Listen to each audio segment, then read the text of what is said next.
Shelley Fraser and Kara Fletcher. Hello, Shelley Fraser and Kara Fletcher. Good morning.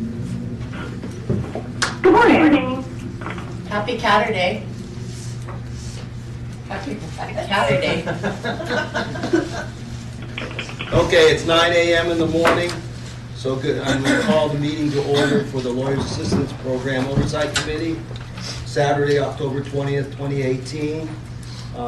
Because we have some members on the telephone via teleconference, I would like all votes or any comments. Please state your name and then you can make a comment.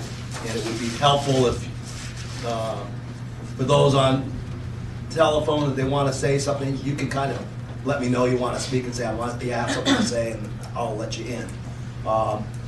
That being said, I will first take a roll call and see who we have a quorum. Andy Besser. Here. Larry Chung. Rob Burchuk. Here. Kelly Condon. Here. Justin Delacruz. Here. Stuart Shea. Here. Terry Lewis. Tracy Lesage. Here. Philip Spiegel. Here. Okay, we have a quorum.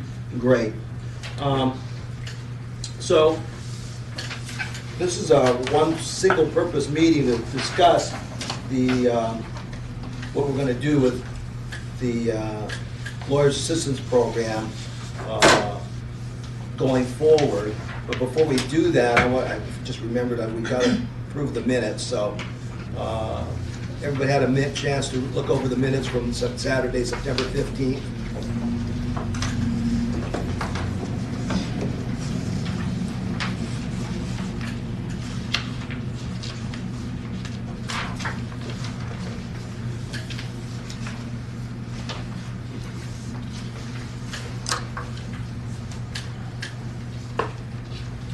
There are no changes or edits to the minutes. Do I have a motion to approve? Move to approve. Second? Second. All those in favor say aye. Aye. Opposed? As such, the Aye. minutes. Thank you very much. As such, the minutes are approved. Since this is we have public comment beginning of the meetings, but since we only have one topic, and if everything's related to the one topic, I'll just have conversation as we go, if that's okay. Is that all right with everybody? It's possible that there are people on the phone who have to leave. That's fine, and then I'm happy to speak to those people who would like to speak and have to go early. So, on the people on the telephone, is there anyone that needs to speak now?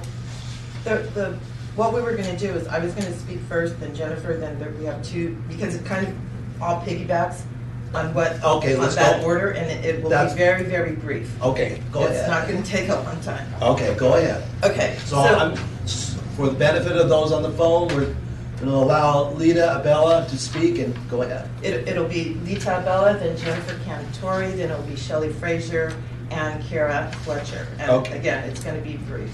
Okay. Okay, so good morning, everybody. My name is Lita Abella. I'm one of the newest employees of the Lawyer Assistance Program. And I'm also a former union president, and so I know how to advocate for employees' jobs. And our call to action today is to ask the Oversight Committee to advocate for us, the Lawyers Assistance Program staff, to remain with the State Bar and to go to the Board of Trustees to ask for option 1. And the reasons for LAP to stay with the State Bar, number 1 is Patrick Krill's recommendations. One of the recommendations was outreach, and that's why I was hired. This position was just created. I was only hired 4 months ago. And my first month was training. The last 3 months, I've conducted 12 presentations. I've reached out to 994 students and attorneys. And during that time period, there were 68 people that called LAP. 52 people became participants. That's a 76% conversion rate, which was higher than last year's during that same time period. We also have a higher percentage of non-disciplined participants who have become participants with LAP. So one of the questions we have is, why did the State Bar create this outreach position if its intent is to separate LAP? The State Bar mission is public protection. LAP is part of the public protection mission. Nobody from management has talked to the staff regarding the separation. No one has asked the staff for recommendations. No one has explained to the staff what would happen to their jobs if LAP separated entirely, or if LAP had the disciplinary part of it remain with the state bar. If LAP separated entirely, where would the funding come from? The separation would cause LAP staff to lose their state bar jobs, their pension, their health benefits. If the staff stayed with the state bar, the LAP staff would have to find new assignments with the state bar, and some of our staff are very new to the state bar. Legal Services has mobilized with their staff because they're also on the chopping block, and they've mobilized with their committees and other legal aid organizations and other resources to advocate for their jobs. We need you to support us, the public servants, who believe in our mission to protect the public. Jennifer? Okay, I'm just going to quote Patrick Krill's recommendation, and I believe it was a that his report and work was in the six-figure range. So to me, it seems like it has a value. Also, he's a known expert in the field, and I heard that a lot of people at CoLAP were singing his praises.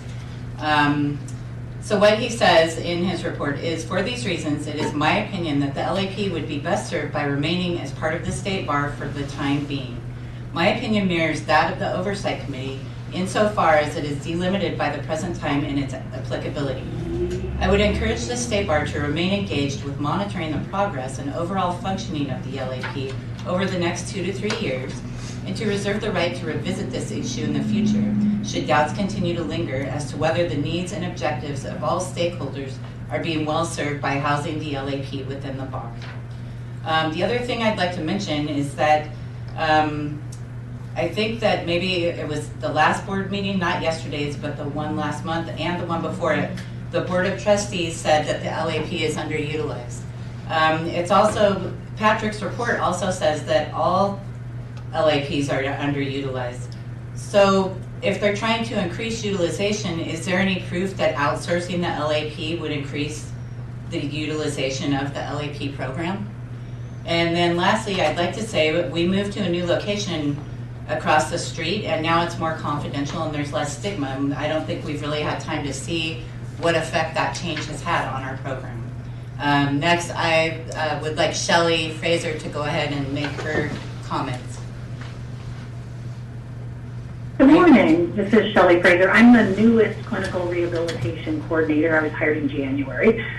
I think a decision to separate LAP from the bar is at best premature.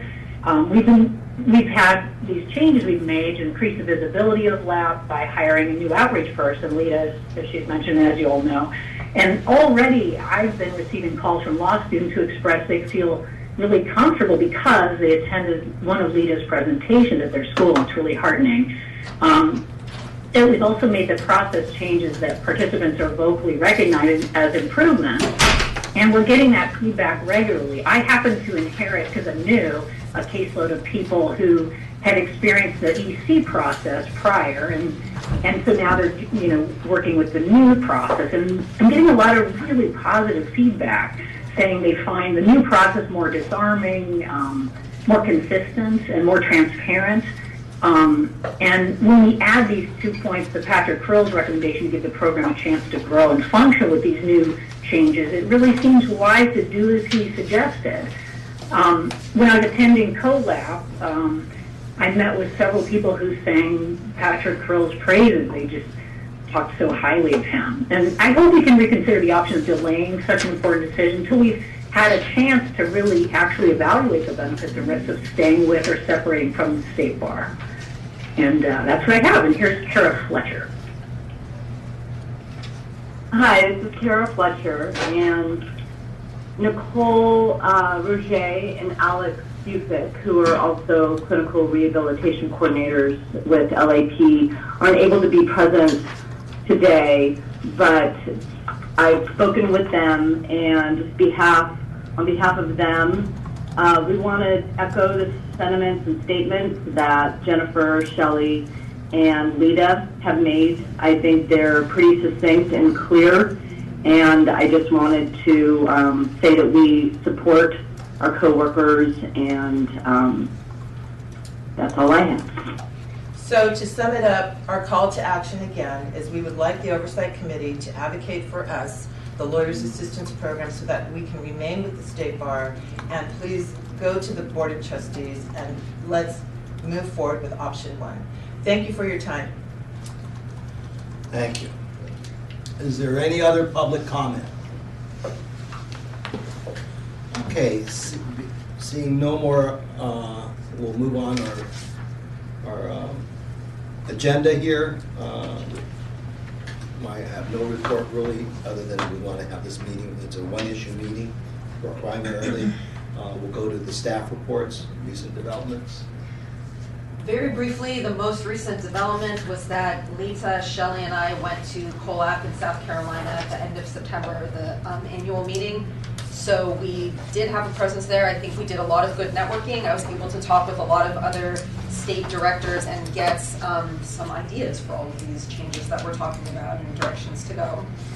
In a nutshell, if anybody has like specific questions or want to know about any of the topics, I could share that later.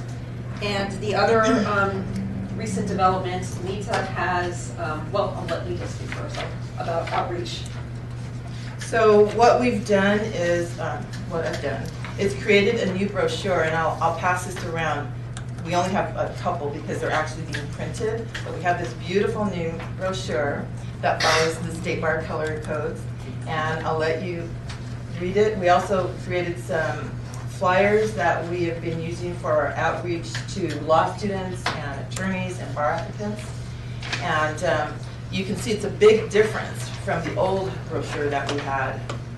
We've already received a lot of positive comments from people. So we have been moving aggressively forward in our outreach to, get the word out about the Lawyer Assistance Program to law students, bar applicants, and attorneys. You mentioned, how many students have you spoken to, or groups? 994. And That was in a 3-month period. And how's the response been to that? Well, like I said, we had 68 people call up during that period, and 52 of the 68 became participants within that period. So that's about a 76 conversion rate. I don't know if that's the accurate word to use, but 52 of those 68 people called and said, I want to be a part of this program. I think it's fantastic. Of that percentage, how many were voluntary?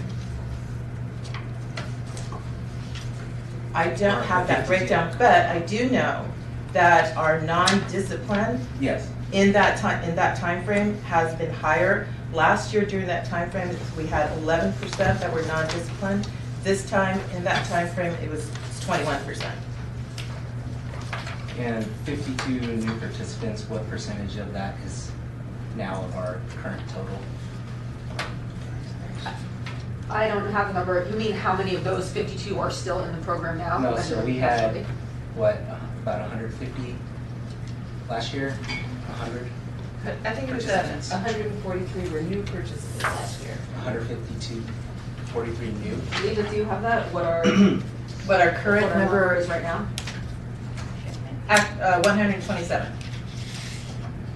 I mean, if you're meeting with less than 1,000 people and 50 people are reaching back, that's 5% of the students that hear about this information are self-identifying as having the potential to make use and benefit from the program, having an interest.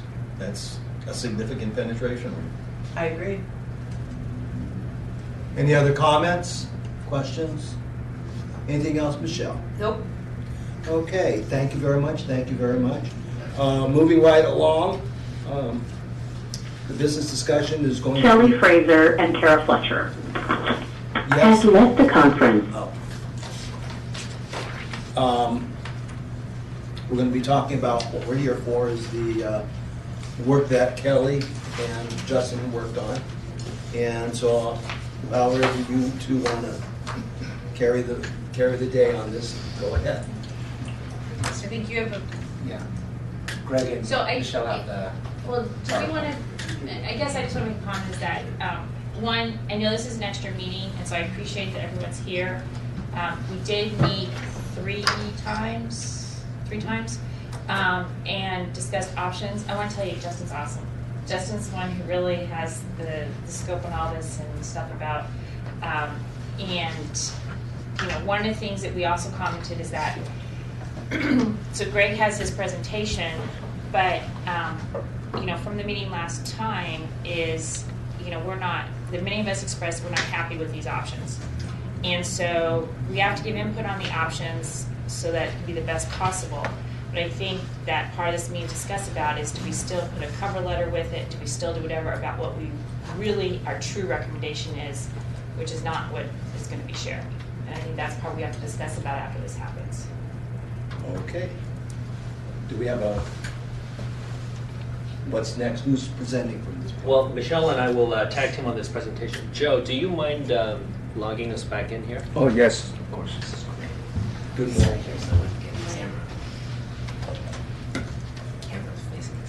Sat over here.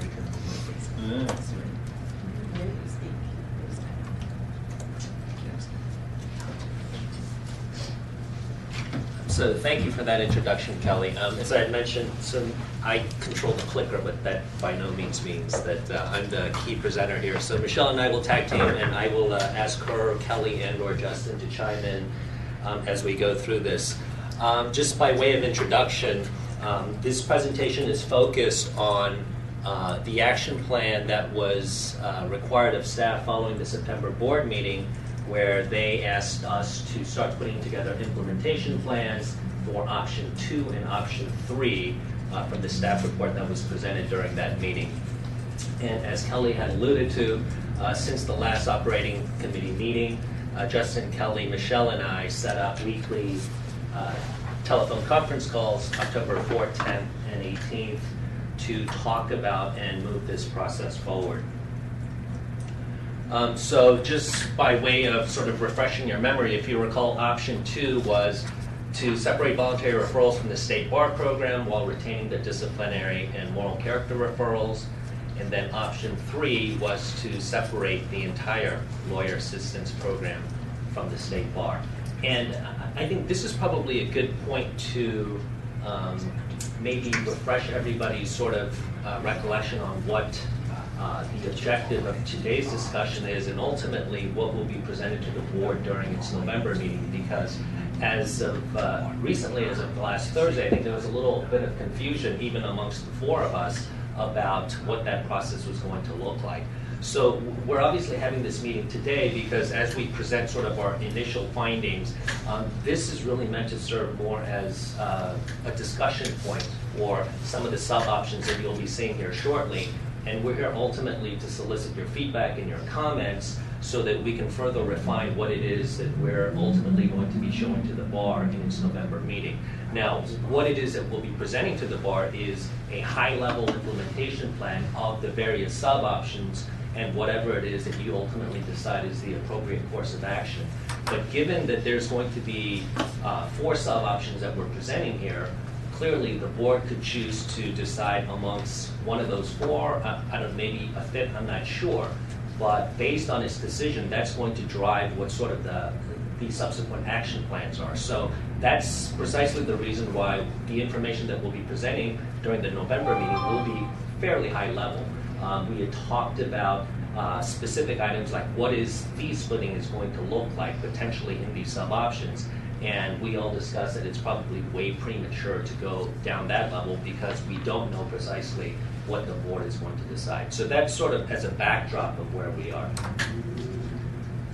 So speaking of the couple of different options, so option 2, we broke it out into 2 sub-options. We initially started with 3, but we felt that we could consolidate it. So if you look at sub-option A, it's State Bar retains disciplinary and moral character referrals with voluntary referrals outsourced to an entity like the California Lawyers Association or a newly created or existing nonprofit.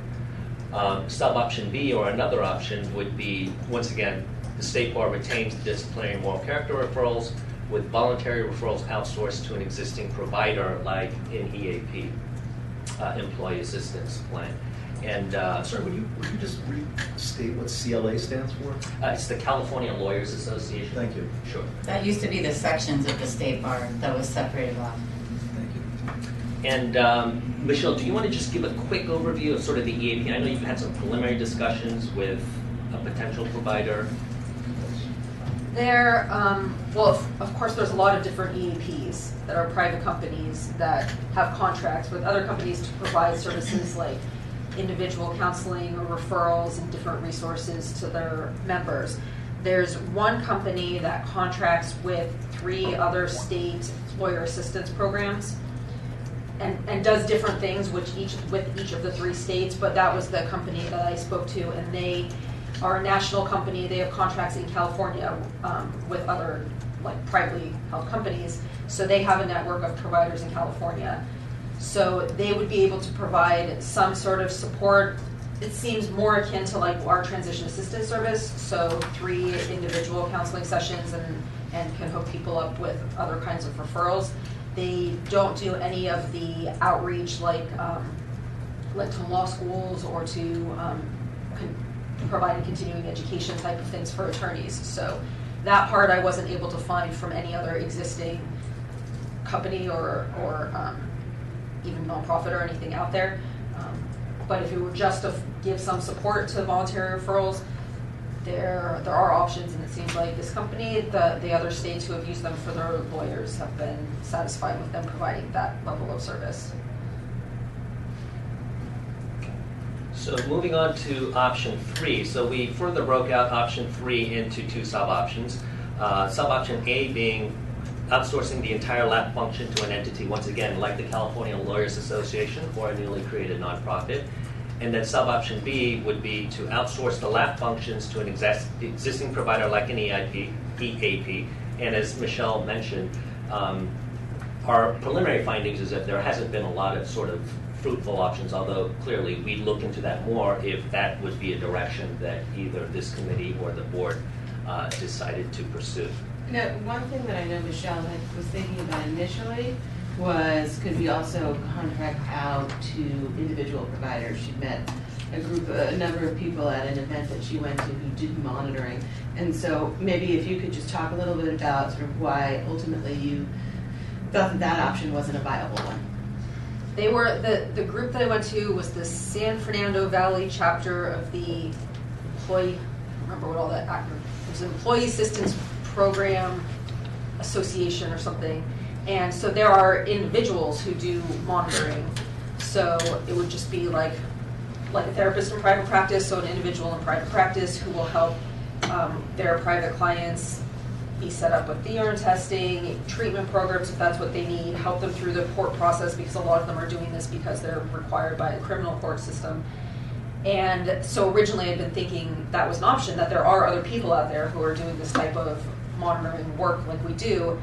The downside of that is they're all individuals, so we would need to have a network all over the state of individuals who are doing that kind of work. It didn't seem like there was one person, at least who I had met, who would cover the kind of territory that we would need. Okay, so moving on to next steps, and I want to be clear, this by no means is an exhaustive list of what would need to occur between now and the November meeting. If you recall, following the last Board of Trustees meeting, Leah had mentioned that senior leadership would be providing staff with a template of the type of implementation plan and the specific steps that staff would be looking for.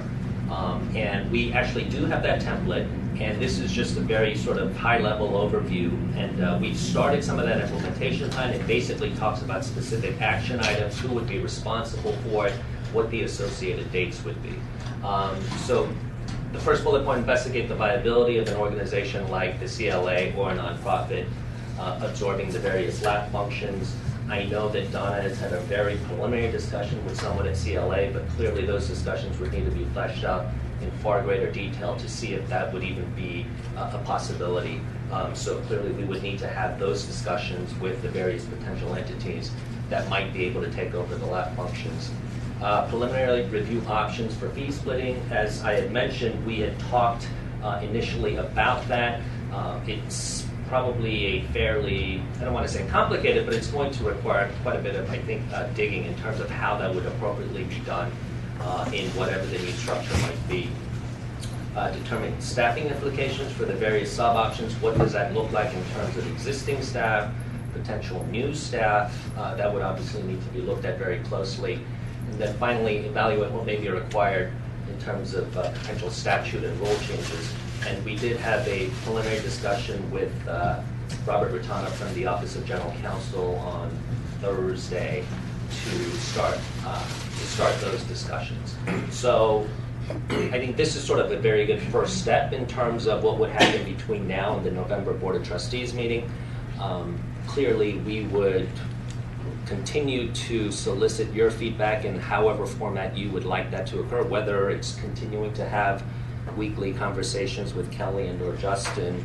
That's entirely up to you, and we'll defer to you on how you want to approach that. So that's really the presentation, and I'll just open it up for... Can you elucidate a little more about what you mean by fee splitting? It's fee splitting between what entities? So actually, I'm going to defer that to either Michelle or Donna, because I'm certainly not an expert in that area. So I think the issue is if the State Bar were to retain the disciplinary piece and the moral character referrals, we would need some portion of the licensing fee revenue that comes to LAP that is what we use to support the program, and some portion of that would be funneled to the new organization that we either contract out with or that the voluntary side, sort of, as I've been describing it, sort of that if we were to like lift it out and sort of put it with another entity, we would need to split some of the fees. So what we're not looking at, let me say that again, what we're not looking at is lifting out some of the functions and saying, okay, here you have this, figure out how to fund it. So we're looking at figuring out sort of what amount of the fees is necessary to be retained by the State Bar in order to continue the monitored program for discipline and moral character, and what amount of fees would be necessary to support a continued voluntary program that we would either be contracting out for or lifting up and moving to another entity pursuant to the sub-options that were discussed. So fee splitting for somebody such as myself raises the hairs in the back of my neck. In the medical world, it's illegal. Well, and in the legal world, so it's an unfortunate word choice. Yeah, we need to probably Distribution of revenues. Mm-hmm. Yeah, Exactly. disposition of revenues, whatever you want to do, but fee splitting is not a good word. It was shorthand. That's a very good point. And I think we'd like a lot of input today on a number of things, but sort of, you know, I think it would be really helpful for us to explore the different sub options and what sounds more viable, and you know, if the handing the functions over to an existing nonprofit or a new nonprofit, or the notion of us contracting out to something like an EAP or this company that Michelle was talking about. I think that would be one thing that would be incredibly helpful, sort of getting your input on what might make more sense, and what might be more viable. So there's a couple of topics that come to mind that I hope we can talk about, which is there was a template or spreadsheet that we saw that has to be presented. Maybe we can show that for everyone so they see that part. There was some robust conversation where we really talked about more detail what the options really look like. And Justin, you really led that, and you have a really nice, so maybe we can lay that out. When you talk about the potential statute changes, these like the bullet points and things that we need to talk about. The statute changes, what is that really entailing? What is the timeline in that? I think that the morale, even if you have morale of staff, but you also have morale of this board, and appointments, and the feeling that basically, we're going to be going away, so what's the point? And is there really transparency with the board of what's going on and how the board gets input? I think, so that's three, there's a fourth one, that I clearly understand, and from our meeting last time, like Donna, you said that we're to get input on these choices, and that is not to go back and redo the decision that was made to separate. At the same time, I think. Has joined the conference. You may want to ask them to mute. Hello? Hello? On the phone? On the phone? No, I think it Yes, does. hello? Is it feedback? Yeah, it is. Yeah. We got feedback. Hang on for a second. Oh, that was?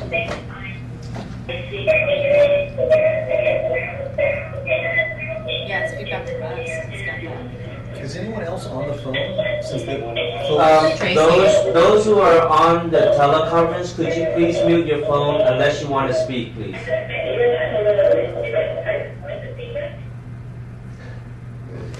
Perfect. Thank you. So I think we need to talk about what is really thought about happening with the Oversight Board, what's happening with appointments. You know, I know that, you know, there's feedback about, well, everybody's appointments in the state bar overall are being, you know, held up. But we're coming right to December, so what does that really mean? And especially because, you know, we haven't changed, the statute hasn't changed, and there is a requirement, so what does that mean?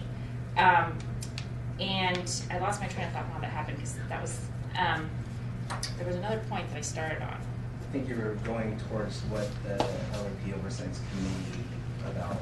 Oh, so the decision that was made for, the recommendation, I think that this board, I don't want to speak for the board, but I think that we all kind of like, hey, we were on a pathway with Krill, we were starting to do some things, and all of a sudden it's like we're stopped, and so I'll use the I terms because we haven't taken a vote, is that was there a voice to the board when that decision was made to go with this that really had the input from the expertise that you have? This board is a highly professional board.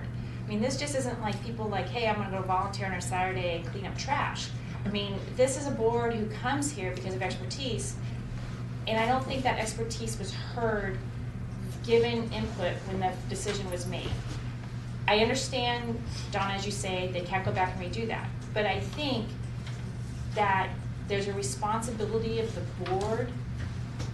I know I feel it personally, that I have to somehow make my viewpoints, and if it's a viewpoint of the board, then the board makes a viewpoint, that they don't feel there was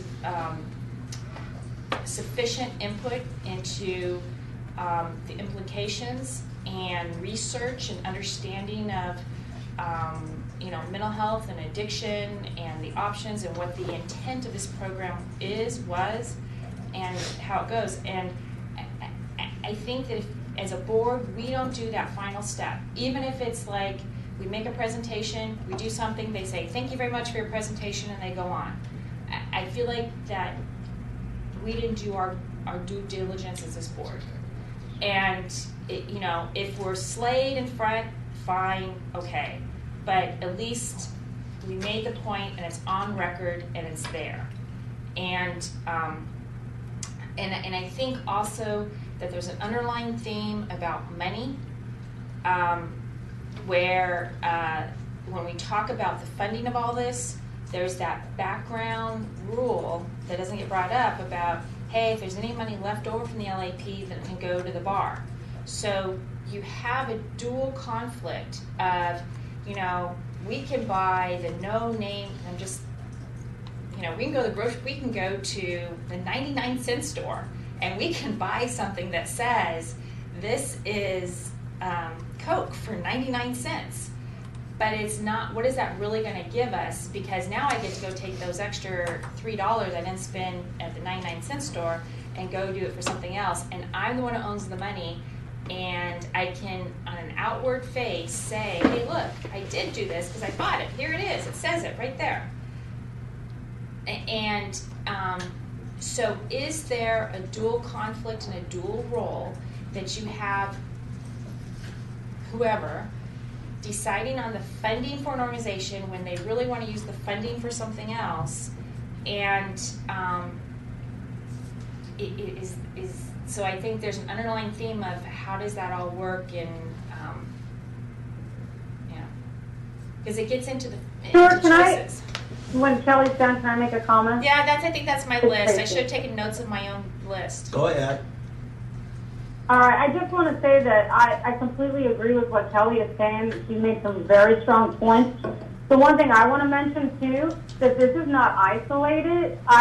Here in Orange County, we've been meeting with the local bar here. The attorneys here are feeling like there's no transparency, not just with LAP, but with other, groups and committees, not just LAP in general, and things are happening without getting proper notice. Agendas are being posted the night before, late at night. And so the frustration isn't just here, it's everywhere. So there's some credit to it. And, people are worried, especially at a time when, addiction and mental health is at an all-time high with the lawyers and the stress levels. And we're doing this to this program. People are not very happy in the community. So I just wanted to mention that. Okay. Just to be clear, under either option, there is no role for the oversight committee, just to be very clear. The oversight committee will be dismantled or will not be included in any statutory changes. Who really is going to run the program? See, this is one of the pieces. I was discussing this with one of the group facilitators, and it seems to me that there must be a role. If it's not our committee, then it has to be some committee. Some or body needs to be making the decisions and guiding the program. Otherwise, just outsource it. If you're going to outsource it, then they just got to outsource it and let those people do it. And I from my own experience of being involved in the recovery community and mental health for over 30 years, it's not my impression that that's a good way to go. So I think there is got to be a role for our committee, and I think we need to advocate for ourselves. I really do. So with that framework in mind, understanding that we can do what we're going to do with respect to what our recommendation as a board is. Like, hey, look, we still believe in option one, and we're all on that side. Having understood that, we do have a role here. This meeting is specifically for the purposes of providing feedback on the two options. And so if our hand is going to be forced, if we're planning our own funeral, as I repeatedly mentioned on the phone, like what is the option and what is the sub option that puts LAP in the place that best serves all the lawyers? How does it make LAP, whatever new iteration will be, the best it can be? Because the board of trustees, say what you will, they have what they think is important, but it's clear that they want to do what's best for LAP, and maybe they don't have all the information. But clearly, they think it's underutilized, they want more utilization. What are some of the options that will increase utilization? In addition to what's going on now. What provides better flexibility for, if there is a board, for that board to operate? Because one of the issues we've been facing is a lack of clarity and authority. Like, what is our authority? What can we do? Do we just make recommendations to the board? That's not very clear. So what lines of authority can we establish for whatever future program there is, for whatever board there is in the future, to be able to operate and do the work rather than responding to reports after reports after reports.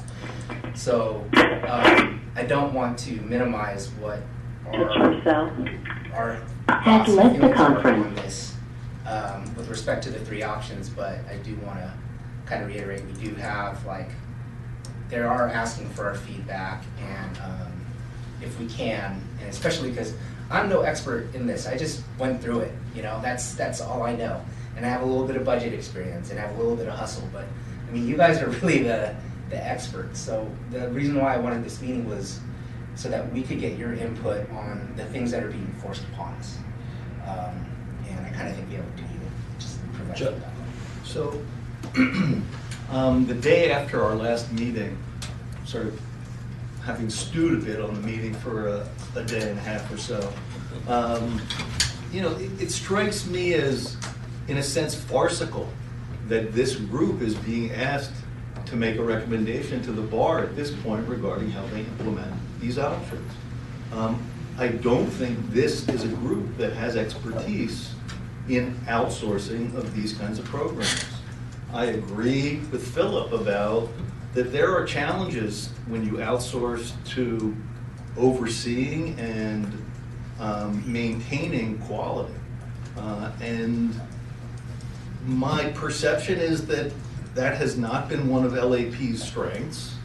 And that for the board to think that absent an entity that I think really does need to be an external ongoing consultant that advises them, that they pay, that they value on how to set up whatever new program they want to set up, and in fact, professional expertise on ongoing performance management of that body, including, ideally, if there's going to be a division, the component internal to the LAP and to the bar, and the component external to the bar. And I would even add that $3. I'm still upset about the $3 that went over, that there are no performance management expectations on it. I think that and I am concerned when we approve these minutes don't have any detail in it really about our discussions. I know that we've got videotape, but this doesn't have detail. And when it gets out about that kind of what the board is saying, what things being said, I mean, there's nothing on here for people to really look at and know that we're disagreeing with what's being forced upon. This makes me very uncomfortable. How did we go from minutes that had details and points of discussion to just like we talked? And if it really gets out and people start looking at that we didn't fund the other bar, there was concerns about performance, we now are giving $3 of their money to the bar, and what do they get for it? And it's paraprofessionals, there's no oversight, there's no performance management, there's none of that, there's risk. You are setting the bar up for risk when something negative happens. And they'll say, nothing negative has happened. Well, we don't really know that because there's been no oversight.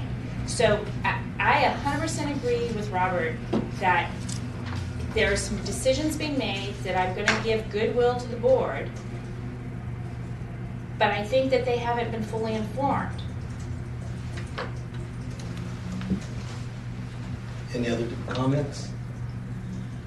So, leading on to this, we're supposed to be here trying to come up with the best recommendations to move forward. Bob here, Dr. Chuck said, Robert, we're the wrong people to talk about outsourcing. I tend to agree. Okay. Phil, another clinician, says the same thing. I don't know your experience with outsourcing, Kelly. So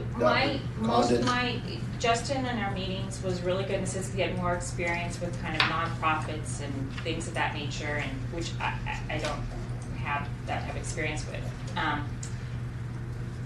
I think some of the points that I brought up in terms of was what is the intent from the statute, and you're going to really substantially change what we're providing. And it gets to, is it a service that's really geared towards attorneys and understanding them and, all of that? Or is it just that we're checking a box and you have someone who, yeah, they can do the monitoring and do this or that, but, and when you talk about, utilization, I think that it's going to go down in itself, and it's a totally different product. So it's, what is it that the bar is really going to purchase, because that's what we're doing now at this point, or set up the nonprofit. And the problem is that even in our discussions, the money came up, and we were kind of like, well, if you were to do the nonprofit, you have the reserves, which could be startup money to do it, and then you fund it. But there's all the talk about, well, you got to figure out how much you're going to fund it. And so I think there's how much are you going to fund it with versus we have all the money, how much can you do with the money budget we have? I mean, those are two different approaches. I know there's the fee splitting, or if it's internal versus external, but there's still that overlay. If we don't spend all the money, some of the money goes back to the bar.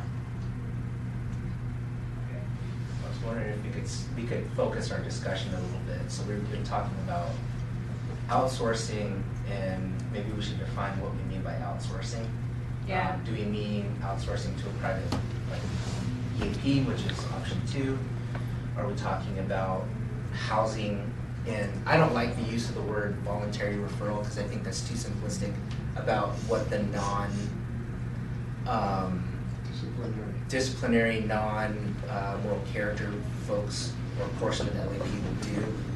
It's very clear in Patrick Krill's report of the LAP that there's transition assistance services, there's education, there's outreach, which I believe will be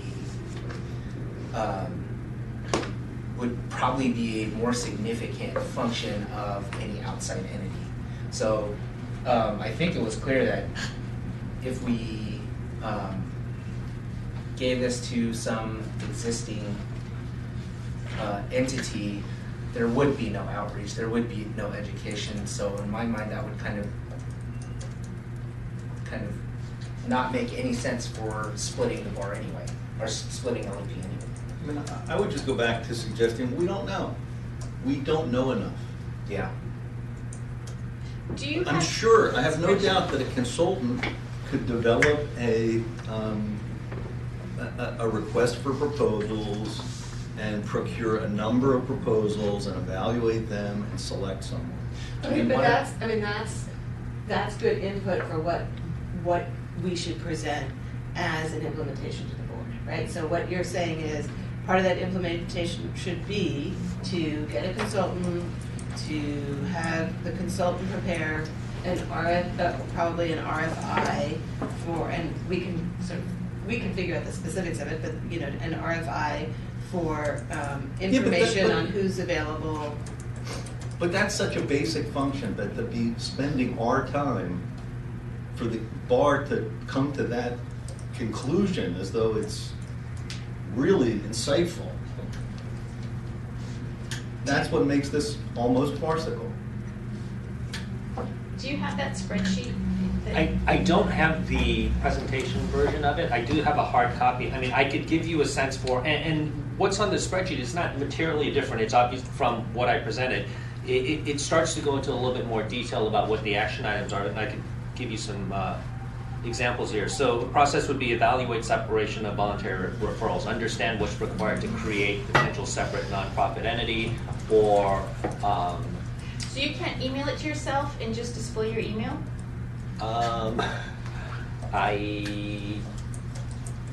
It's on my hard drive, so no, I'm So not how able about if to- I email it to you? Oh, do you have it? I have, well, what you sent us.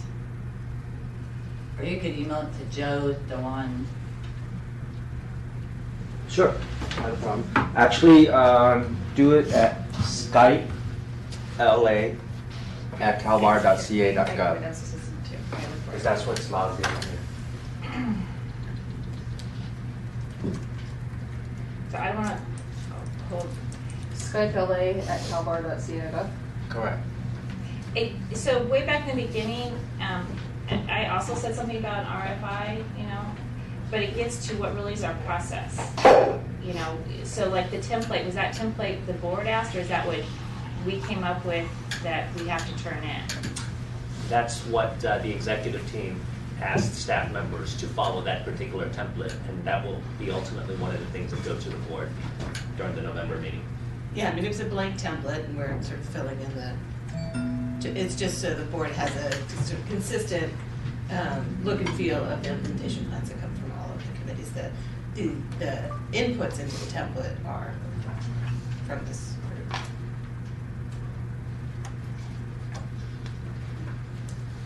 Just looking for it. Yeah. So go ahead and talk, because it's going to take me a minute to. But you're talking about this one, right? I just remember it was like an Excel sheet when we were talking, like. That's this. This is all, like, it's all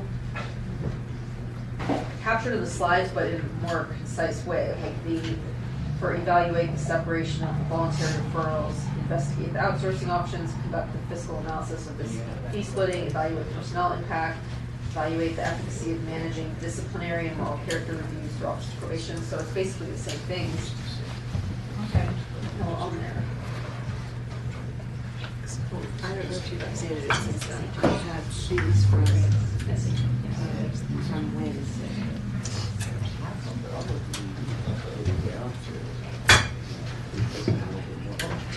Right, that one? Okay, I'm gonna send it. Okay.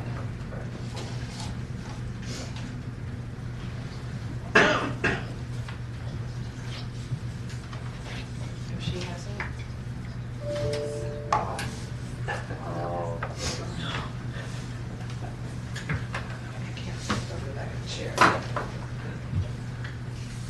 I think you're right, because that's.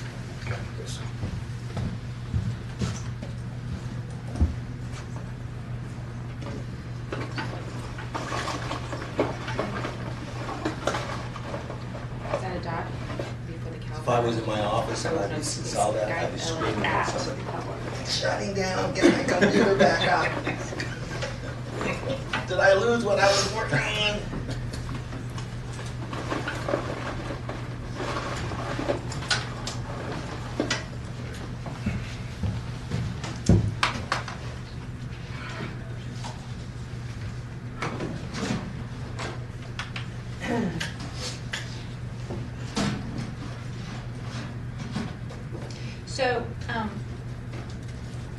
So they want this, so I did just send it, so they want this like spreadsheet filled out, but then are they asking for us then to do like a write-up in addition to it? So the way it would work, we have the high-level spreadsheets, and then there would be a written agenda item that would apply for all of the implementation plans, and so we would have an opportunity to do a narrative on the LAP section of it, and that's where we would reflect the comments that you all are making today, additional information that isn't captured for some reason in the spreadsheet, that could be included in that narrative. That's So- through when? For the November what meeting? It's for the November 16th meeting, and so I'm, Greg and Michelle are working on the template piece for LAP, and then myself and one of the other chiefs are working on the agenda item, because there are various pieces of that we're putting together. So a recommendation that an outside consultant needs to be retained probably would not satisfy what we're looking for that meeting? No, so that would certainly be part of the implementation plan would be to get an outside consultant to, a couple of things. One, the first step is doing an RFI to figure out, are there entities that we could contract this to? Are there existing entities that it could lift up and go to? We could do that RFI with that consultant. And then, bring in a consultant to evaluate the responses, that could certainly be laid out. So the board could still, from that, sort of, giving them, if we can give them more information, they can pick between option 2 and option 3, but not pick the sub-options until we have the information back from doing this RFI process and getting the consultant on board to take a look at this. Well, I think even to pick between option 2 and option 3, it's becoming more clear to me that a high-level discussion of these options isn't really that fruitful. Mm-hmm. When we were talking on the phone, my impression was like we were going to really get in the weeds about, for lack of a better term, fee splitting, for lack of a better term, whether we would create a new nonprofit on its own to handle the external functions, or whether or not we would go to the CLA or whatever that may be. And I think a more detailed plan needs to be presented, because I think the board would be a little blind in choosing between the 3 options with only having, a couple sub-options. Mm-hmm. And I think the external consultant, and on the phone, I had mentioned, hey, could we get Patrick Crow on the phone to be part of this discussion, because he has been involved not only in the independent side, but also with helping us work and improve the LP. His input, from our perspective, my perspective at least, would be very valuable. And I don't think he's been really consulted with respect to this portion of the Appendix I. Maybe there's no more money in there, but I'm pretty sure we contracted out with him for quite a bit of money. So I don't know if that's what you were thinking, but I don't know if Patrick has an interest or experience in procurement of vendors on behalf of state bars. He would likely know other people, if he is not, who have lots of experience with that. and I'm not just talking about procurement of vendors to take over the function. And then I'm talking oversight. about also, like, if you were going to do this, Patrick, if you're going to do this Gotcha. under option 2, Gotcha. what would be your utopia? You know, if you were going to do this under option 3, what would be your utopia? And maybe his conclusion is not either one, but I think it would be fair for him, because his recommendation was option 1 for the time being. I don't know if he was posed the question, well, if you were going to do it, how would you do it? And I think we're kind of in uncharted waters, and I think he would be the person to ask. Seems frustrating that they paid all this money to this guy, who's basically a statistician. I don't know if he has personal experience in actually running recovery programs. I'm not so sure about that. But he's a statistician. Anyway, here you have this report. He was been paid a huge chunk of money by the bar. And now they're saying basically that he gave them a recommendation, and they're saying, well, we don't want it. How do you deal with anything like that? Well, so the Totally frustrating. the year before, when Patrick issued a prior report, he had, in fact, at that time recommended the outsourcing of LIP. And so the recommendations ultimately between the two, right, one was more contemporaneous, where he said, okay, based on where we are today and what's been going on, he was at that point recommending that LIP, at least for the time being, as you said, sort of stay with the bar and then we figure it out. Previously, he had recommended moving it, and so we did have sort of those sort of conflicting opinions from him. I don't know if it's conflicting as much as that he got more information and it got updated, so, and I agree with that. Are we back live? And it goes back to also that even if you contract out, you get a vendor, anyone who's had any contract, there's huge project management oversight, and so where is that built in, and what does that mean? Who's going to do that? And who's going to do it where they understand what they're overseeing? That's why a multidisciplinary group such as ours was created. So what does the bar have in mind? I also think that the bar should consider a consultant from RFI creation forward and not just assume that we can create the appropriate RFI, because I think an expert in this area will create a more sophisticated RFI that allows for better selections. I mean, what it really comes down to, what does the trustees want? What does the executives, management want? I mean, this agenda is being pushed by them.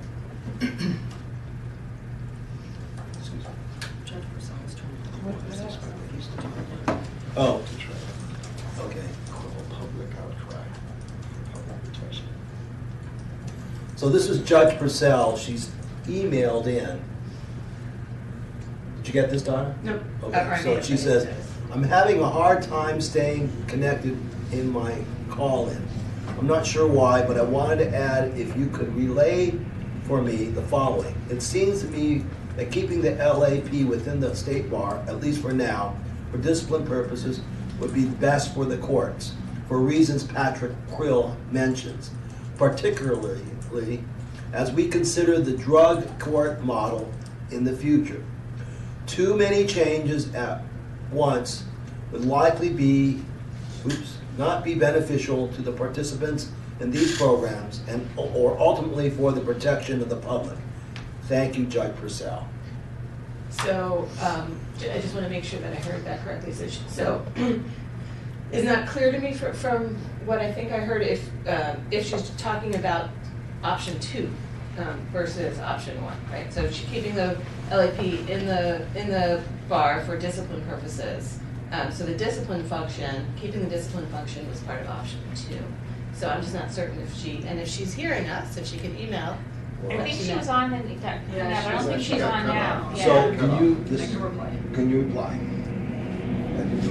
Scared me. Sorry. God almighty. Snuck up on me there.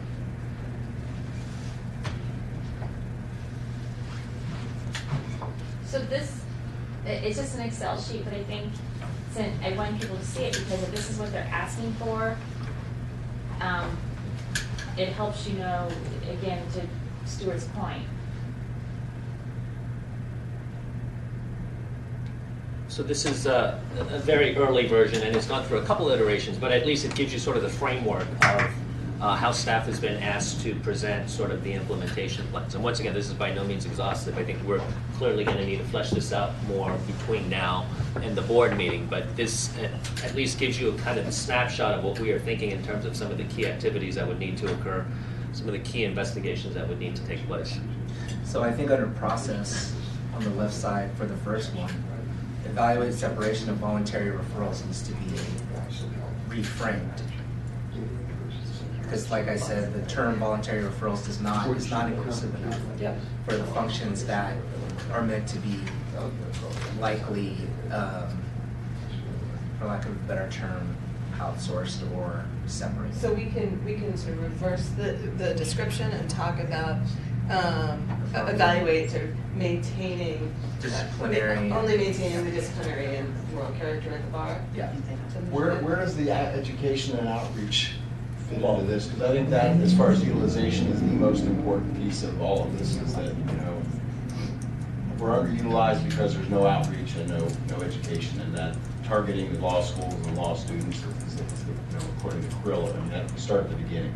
So where I don't see that in this, as far as Judge Purcell Hi, where that Judge. belongs. has joined the conference. Hi, Judge Purcell. Yes. Hi. We had a question. I'm so sorry about, I'm never going to do this again because it's so hard to do. The use of the telephone. Right, can you just hold it 1 second?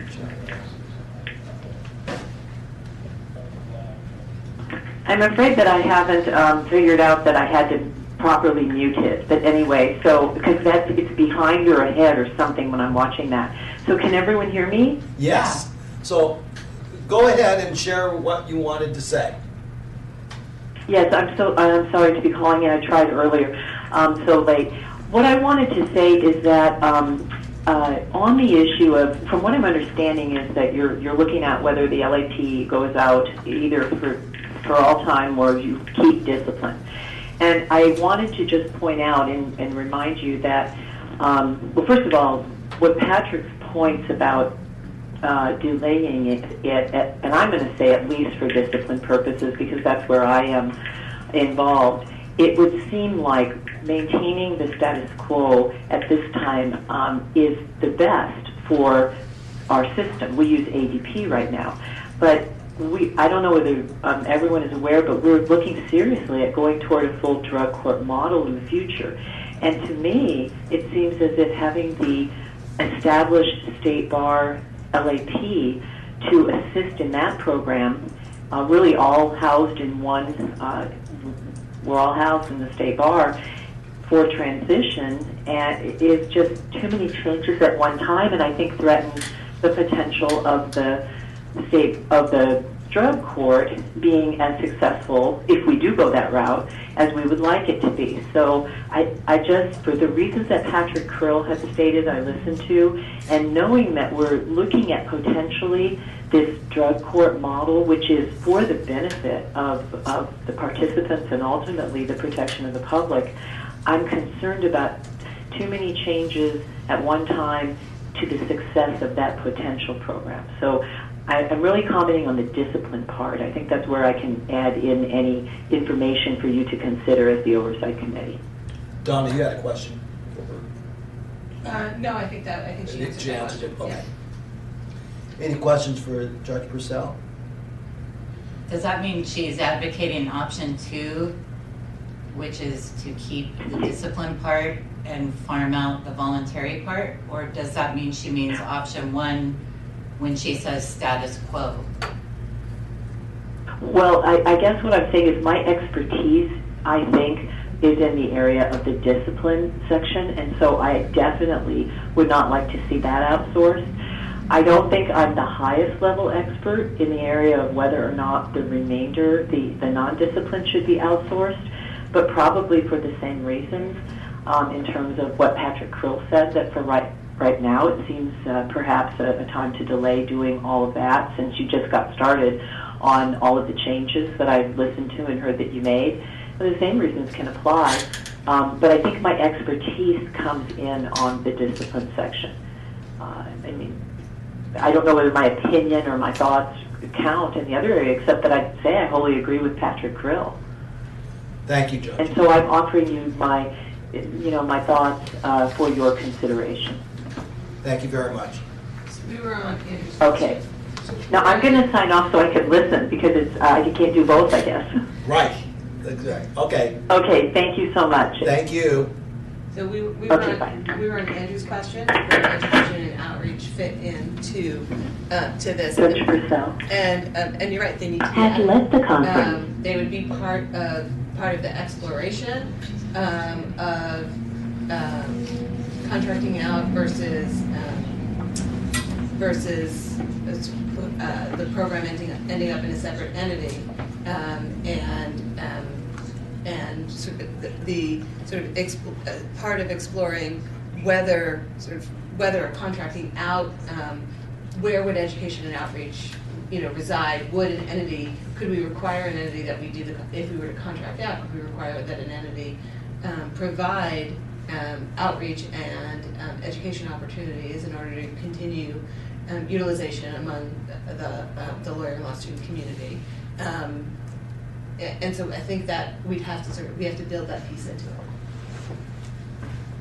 I have a question about this Microsoft Excel spreadsheet, because it says under all the processes, actions, and then the responsible, it says lab staff, but nobody, as far as I know, I'm the newest person in lab, none of the staff has been talked to or asked their opinion about anything.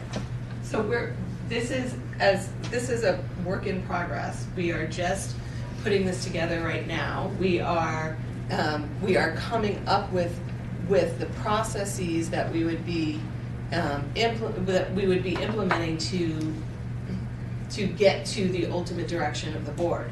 And certainly, I mean, this is obviously something that we would, as we're doing implementation, staff would be involved in the implementation. Well, I think that's me. Yeah. Like, I'm the lab staff who's been responsible for most of these things, but together with Greg and Donna talking about it.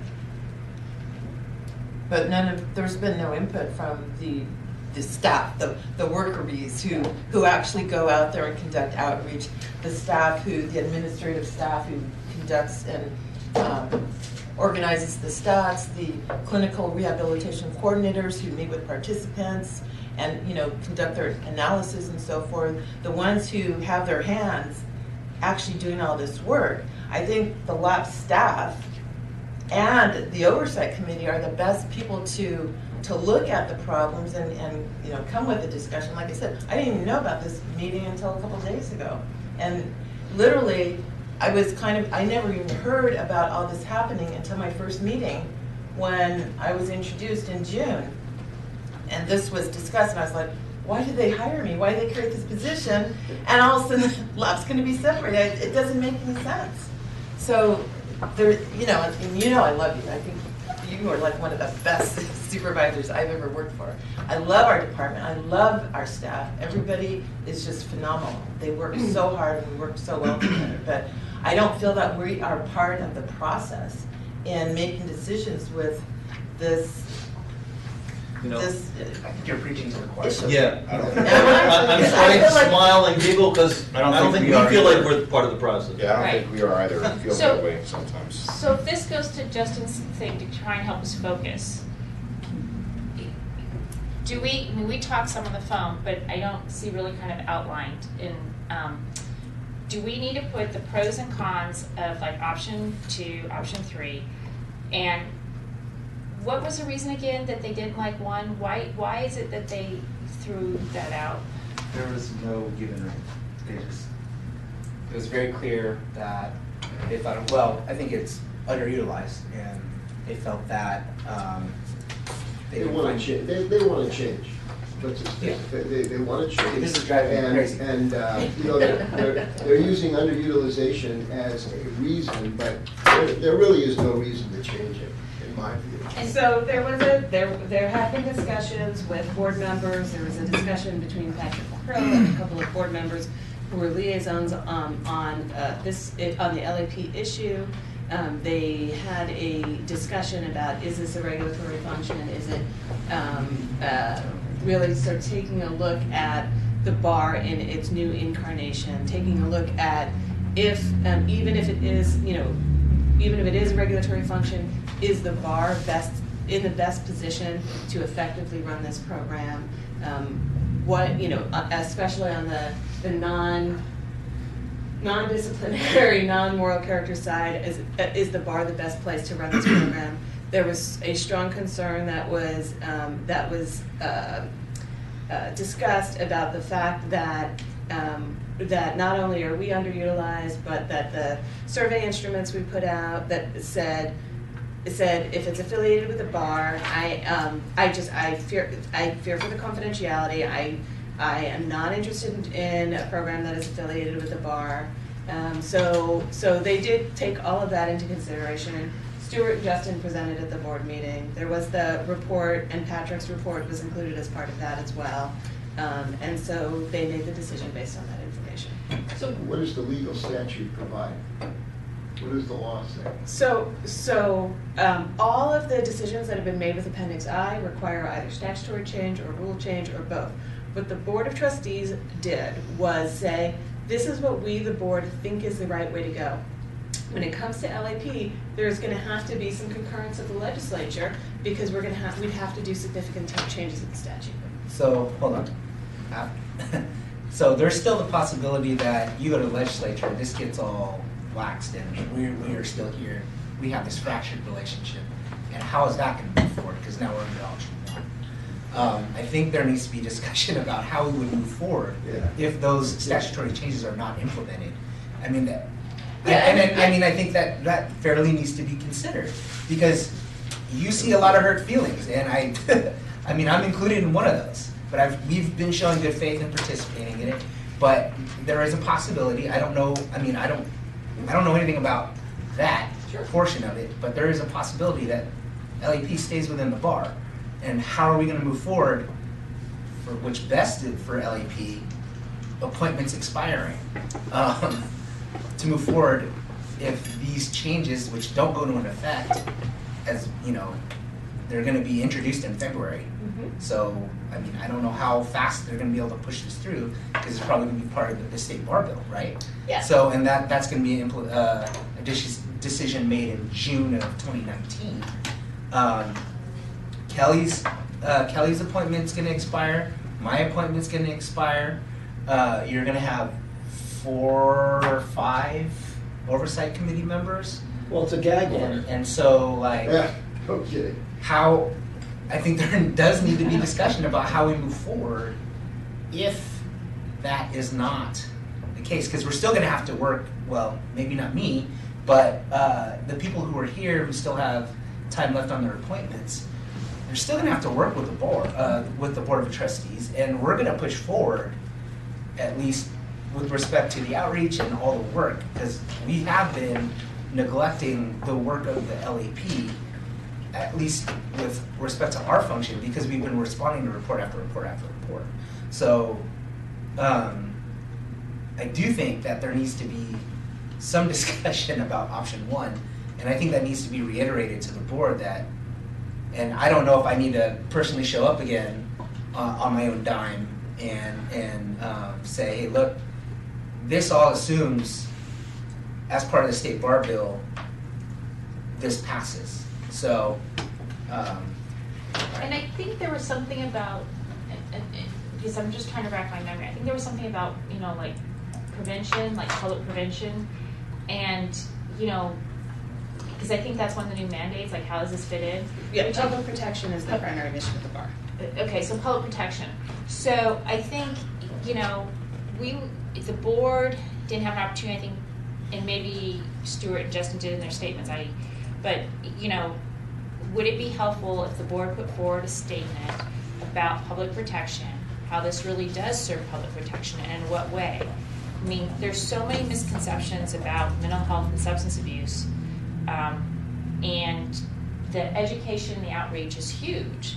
So that, so if it gets back to where we go from here, I know we have to respond to this, but I think we need to have pros and cons of the options and the issues. They're still going to be in the business of some sort of oversight. They're going to. So, and going back to option one, that we really haven't, how do you measure, what are the fruits, and that it is public protection. I don't know, I'm just throwing out, I'm just trying to focus our discussion, give you what you're needing for your meeting, and also making sure that, you know, the voices are being heard. So, go ahead. No, go ahead, Joseph. I was just thinking along the lines of kind of focusing the discussion. What if we go to option 2 and just say, okay, option 2, there's 2 sub-options. Under sub-option A, let's have a discussion of that. Sub-option B, let's have a discussion of that. And then let's even just talk about sub-option 3 as in general, and whether that's even something the board So even wants we to do that right now. So what if we go through it and we do pros and cons, and you guys can write out, but we should have all of our input. And let's be very specific about what we mean by sub-option Yes. A, because I believe that's sub-option A1 and A2. Can you put it up on the screen? Yeah, let's do a whiteboard and we can. Joe, we need you to log in again. Back to the PowerPoint.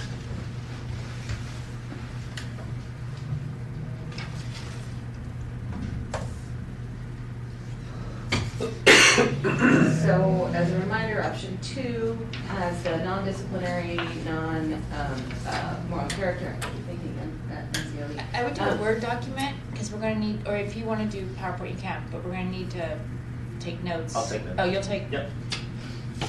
So option 2 has the non-disciplinary, non-moral character pieces either being contracted out or going to another entity as a whole, and the board retaining, at a bar retaining the moral character and non-disciplinary pieces. So my first proposal with respect to that is reframing it to say, maintaining, we talked about, the disciplinary and moral character functions of the LAP within the bar.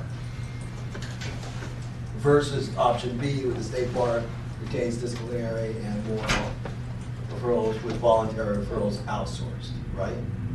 Yeah, so under sub-option. They're both outsourced. One's outsourced to CLA or a nonprofit, and the other one's to Just an EAP. EAP, correct? EAP or something like it, yeah. Right, that's the difference between the bar contracting with another entity to provide the services on an ongoing basis versus a nonprofit entity, sort of, as I described it, sort of lifting out the function from the bar and putting the function squarely within a nonprofit entity. And I would suggest we don't have experience or knowledge that would allow us to differentiate between what the nature of the outsourced body is. So I don't think we should be addressing that. I think we should be addressing option 2 versus option 3. We've heard from Judge Purcell speaking to the discipline issue. That sounds to me like something that we should respect. It also maintains an ongoing service that's being provided by the bar and provides for opportunities to build an educational activity, the outreach component, to tack that on if that's what the bar chooses, to minimize any impact on the staff.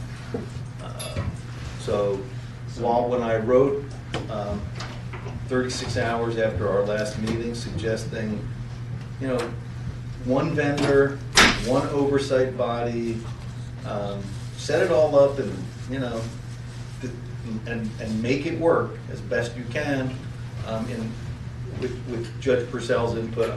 I think that should be respected.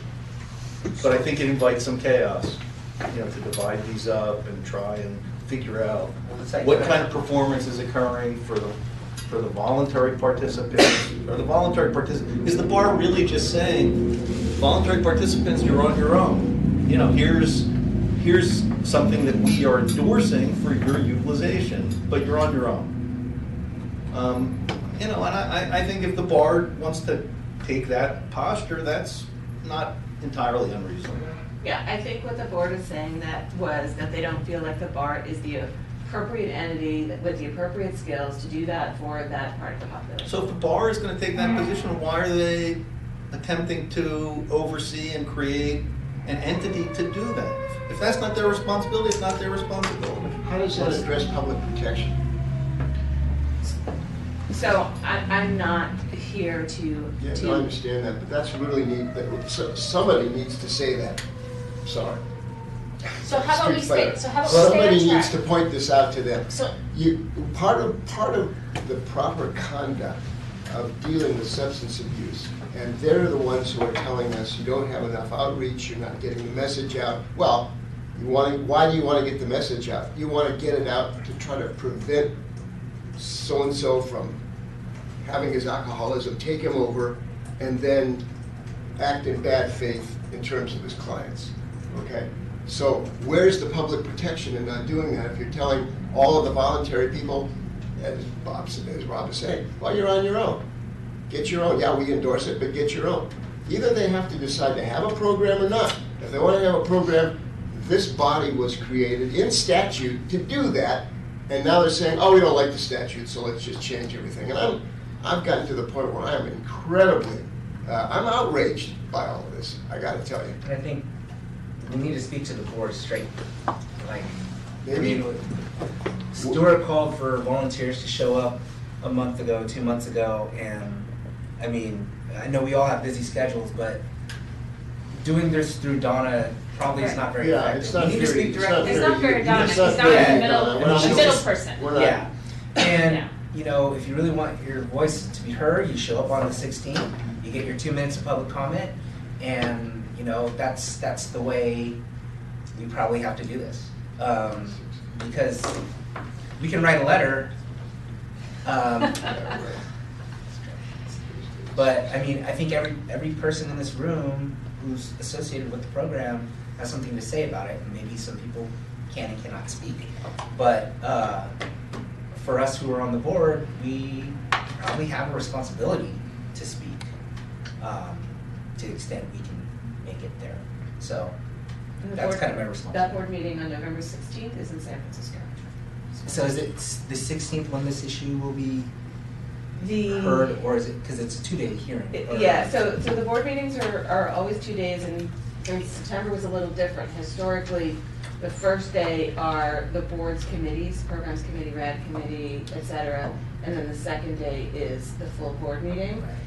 So I will have more information. I think I have a meeting tomorrow, or The meeting's the next week. 16th and 17th? No, it's the 15th and the 16th, but everything that I have every reason to believe this discussion happens before the full board on the 16th. And I will let you know if there is, if there's a change and if that discussion's gonna happen on the 15th. It will only happen on one of those days. I have every reason to believe that based on the way the board meetings typically run, it would be on the 16th. Could you, Yeah. when you find out, you Of let all the course. board, great. Do they do call-in like we do? Like, They typically don't have a call-in number for public comment. so if I'm on the East Coast, am I able to submit a statement and someone reads it, or I Sure. can have someone there read it on my behalf? Is that allowed? Of course. So they're allowed extra time and. Justin, I agree with you 110% that we should go to the board, and I know that I'm trying to mobilize our staff I mean, if we have to fly there on our own dime, you know, we don't make that much money, but if we can afford to fly up to San Francisco to go before the board in person, along with other entities that, you know, will help us in this crusade to save lab, not being separated, you know, we're all on the same page, because we believe in public protection, we believe that this is the way to go, by not separating. Generally, those meetings in San Francisco, I mean, the board of trustees, they start at what time?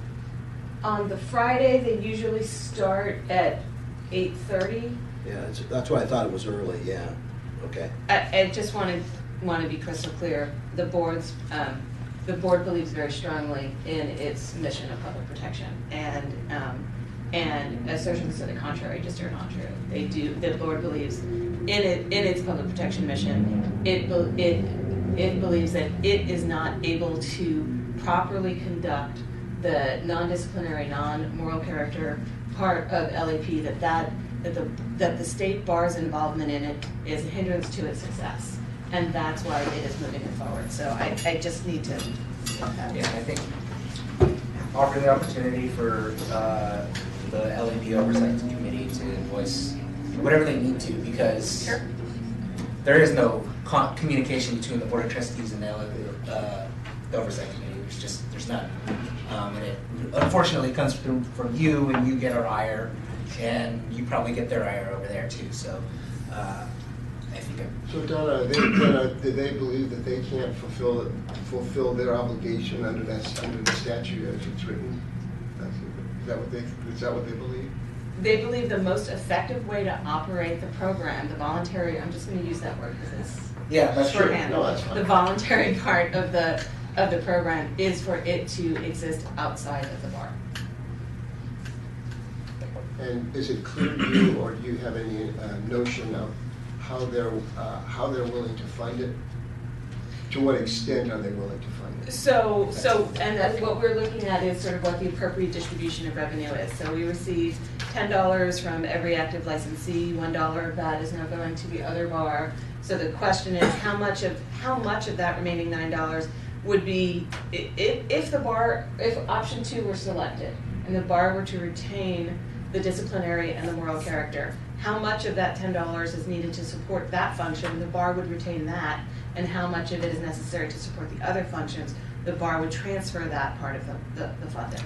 And what sort of oversight is in place over the monies that go into the bar? So there are requirements that were put in the statute. I don't have them off the top of my head, but that require them to account for the use of the money, to make sure that they are in fact need the money. But but it was put in statute. I actually sent out to all of you when that amendment was put in place. It's not that language. I don't remember what it said. Can I ask that we sort of quickly address? Does anyone think the whole thing should go out, or can we sort of address amongst ourselves that we don't think it should be 2 or 3, we think it should be 1, but amongst 2 and 3, 2 is preferred? I would like to go there. Okay, so how many believe that? Yeah. What Bob just said. That's a very good point. Well, no, I mean, we say, is that consensus? If that's the case, let's just focus in on option 2. And what I'm hearing for most part is that, and I agree with Bob that we're unqualified to say which way outsourcing. Can I back you up for just a second? Yeah. Can I just have a couple of words to add to the line that says the consensus of the committee is that option 3 is not the way to go. Right. So just a couple of because that would cause further disruption by moving to disciplinary. Yeah. Based on the recommendation of Judge Purcell and a recognition that discipline is tightly attached to other bar obligations. So, I'd also- but option 3 is where you have the nonprofit, right? Well, either one, you have a nonprofit. Okay, that's what I was gonna Under say. each sub-option. So, because option 2, you can still have the nonprofit just for the voluntary? Yeah. Yes. Right. Okay. But what we're going to say here, now that we dealt with option 3, we're talking about option 2, is that we have either the EAPs or something similar, or the CLA. And what Rob was saying was that we really don't have the expertise to say which of those two, with the EAP or the CLA, is better. Maybe we should get a consultant in. Yeah. And that, I mean, that's certainly part of the recommendation, is that, is as between option 2 and option 3, you're recommending option 2, you're recommending that, that extensive further research be done through the use of a consultant, RFIs, et cetera, to determine whether sub-option A or B makes sense, which one is more viable, et cetera. And I think that another caveat to that, which is what you also brought up, is what really are our requirements? I mean, so I'm fuzzy in terms of what even the Board of Trustees want for a program for the future. And I think that's kind of, I don't think they know it. Well, I don't think they understand it. But I think I think in part, we're asking you, what should they want for that, for what a program would look like under option 2? What should they want that to look like? and my personal thought is, if you're going with option 2, sub-option A, you'll create a nonprofit specifically for the purposes that are not related to discipline or moral character. And that nonprofit, I think I've brought this up before, operates much like the appellate projects, which are contracted with the courts of appeal. They have their own board of directors who oversee the program, and there's a clear delineation of authority. There's reporting requirements between. I think if you really want to do this right, under sub-option 2, or under option 2, again, stressing the fact that this is being forced upon us, that's my personal thought. I don't know what else. Is this the language that's going to be submitted with voluntary referrals outsourced? Because I think that's vague. No, we're No, gonna. this is not the language. Okay, Yeah. because I'm just No, adding like all the functions associated with voluntary referrals, including outreach, education, branding, marketing, Yes. blah, blah, blah. Transition assistance services. Okay. So if it was a nonprofit, then outreach would probably be as part of that. But if it was just a contract to like some company, if you don't have outreach somewhere, it's going to be a moot point. Exactly.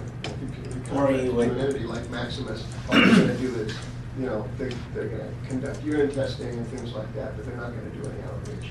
And you would have to separately, I think you would have to separately contract outreach to someone separate. Yeah. Which, I mean, you could, I guess, but then you have no talking in between. So you may have That's diversion. why there has to be some coordinating body to coordinate all of this. But it sounds to me like you were all saying that you don't need a consultant to make the decision between sub-option A and sub-option B.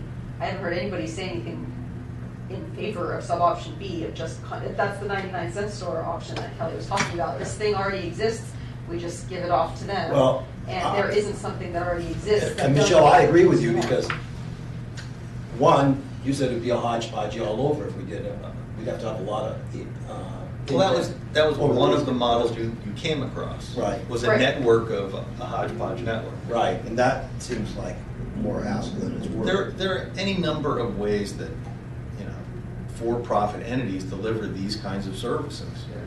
It's unclear to me, though, what the bar wants in terms of a relationship with such an organization. And does it want to include robust oversight and monitoring of metrics and performance?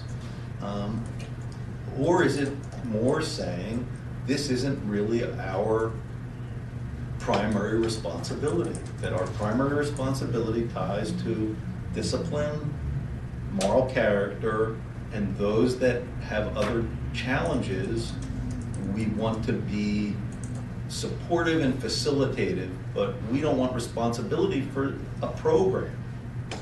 If they want a program that is to address voluntary members' needs, then they need to, invest resources and locate and oversee such an enterprise. Yeah, and I think that's what we need to spell out in the template, that's what would be involved in a sub-option B. Well, it's true in A too. Just because someone's nonprofit or, that doesn't make them angels and stewards of finances that provide great service. Well, I think there would certainly, and the example of the separation of the sections, when we broke off the regulatory side from the trade associational side, sections went, as Jennifer was noting, to the California Lawyers Association.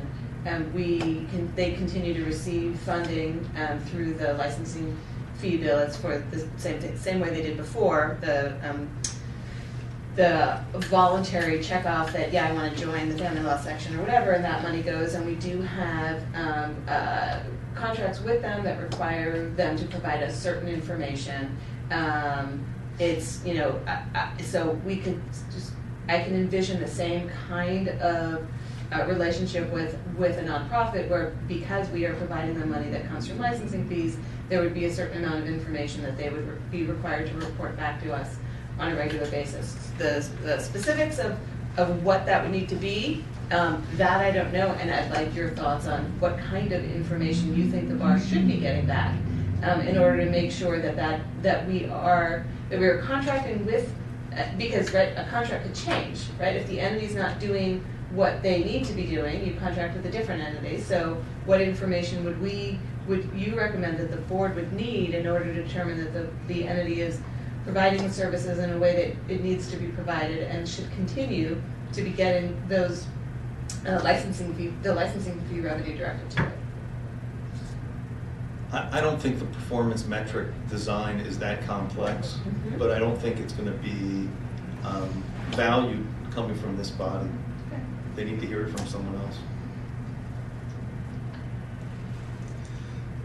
So even as it relates to sub-option A, there are two options under that, right? Whether the non-disciplinary, non-moral character functions of LAP should be housed in CLA, or whether any nonprofit, right? We've only had very, very preliminary conversations with CLA, so it just seems like a natural transition, as all the other sections have been separated. That just seemed like a natural transition. I mean, in many ways, I see it as you could really group A and B together and just say... Just add a comma, CLA, nonprofit, or an EAP. Right. So I don't want to overcomplicate things, but I mean, what I've heard so far, I think, is that EAP is less of an option than a nonprofit. So if I had a rank order, I mean, it's kind of like nonprofits option 1, CLA, and then EAP. That's what I'm hearing. Well, CLA is a nonprofit. Well, so CLA and nonprofit are the same recommendation. No, they're not. Well, there's I hear you as stating a preference that they're not the same option though, and the fact that you're lumping them does not clarify what my statement was with respect to that. Was that one is to create a new nonprofit, another is to go to an existing nonprofit such as CLA, and then the third one is provide an existing provider like EAP. So I don't want that mixed up there. Mm-hmm. Okay. But that's the Committee of Justin. That's not the Committee of the Oversight Committee. COJ. Exactly. And then how is the outreach portion taken care of? So the thought would be that whichever entity, non-EAP, that function of outreach and transition assistance services and everything else not actually related to monitoring, all the things that Patrick talked about, including wellness and all the things that would have pushed LAP to like having more people participate, would be housed in that in the new nonprofit or whatever outside entity. In my mind, that's what Patrick recommended and what you all put in the strategic plan. Yes. So we could either CLA do it, or whoever it is from the bar or from the committee or from the world creates another nonprofit organization can have a separate website, can hire clinicians, can do all of the things that this committee's been talking about wanting to do, but has felt restricted from doing as part of the bar, but not the discipline part. So the bar would be keeping the discipline and moral character, and then this other organization would do the outreach and would do the all of the ideas about reducing stigma in the community and in the legal community about substance use and mental health issues, can be as creative as they want to be, and go ahead and do them. Does CLA have the wherewithal to do that? That's what we were basically have been tasked to do and have been trying to do. I don't know. It's a suggestion. I mean, I think we're very. I understand that, but what I'm saying is, I don't understand where all it's going to come from and who's going to coordinate all this. How's it going to work? Coordinate. See, they haven't thought. Nobody's thought that through, really. Well, yeah. We're at an early phase. Very early phase. We're just. Yeah. They're obviously going to have to come up with a transition plan, and that has not happened yet. It's just like. And the preliminary conversation I had with CLA was right before they announced their new permanent executive director, and so that is part of why it was a preliminary conversation, because the president certainly didn't want to commit to anything without looping in the brand new executive director, and that director was announced about a week after the conversation that I had with the president. So I need to loop back and have that conversation. Certainly they are not, I believe they are not in a position to take on a program that's going to cost them, so it would have to be as part of the redistribution of the revenue, so they would have the revenue stream that would go along with the function to the extent that they are in a position to take this over. I mean, I thought that was a given. Like they would. No, I know. Yeah, I thought that was a given. No, The money that comes in. Yeah, I'm not saying it wasn't. I'm just sort of letting you know that from my perspective, their financial need would require that money to come, and that they likely wouldn't have additional money to put into this program. Sure. So have we answered your question as to what we are recommending to the Board of Trustees? Donna, that's really a question for you to answer. Are you satisfied with the answer so far?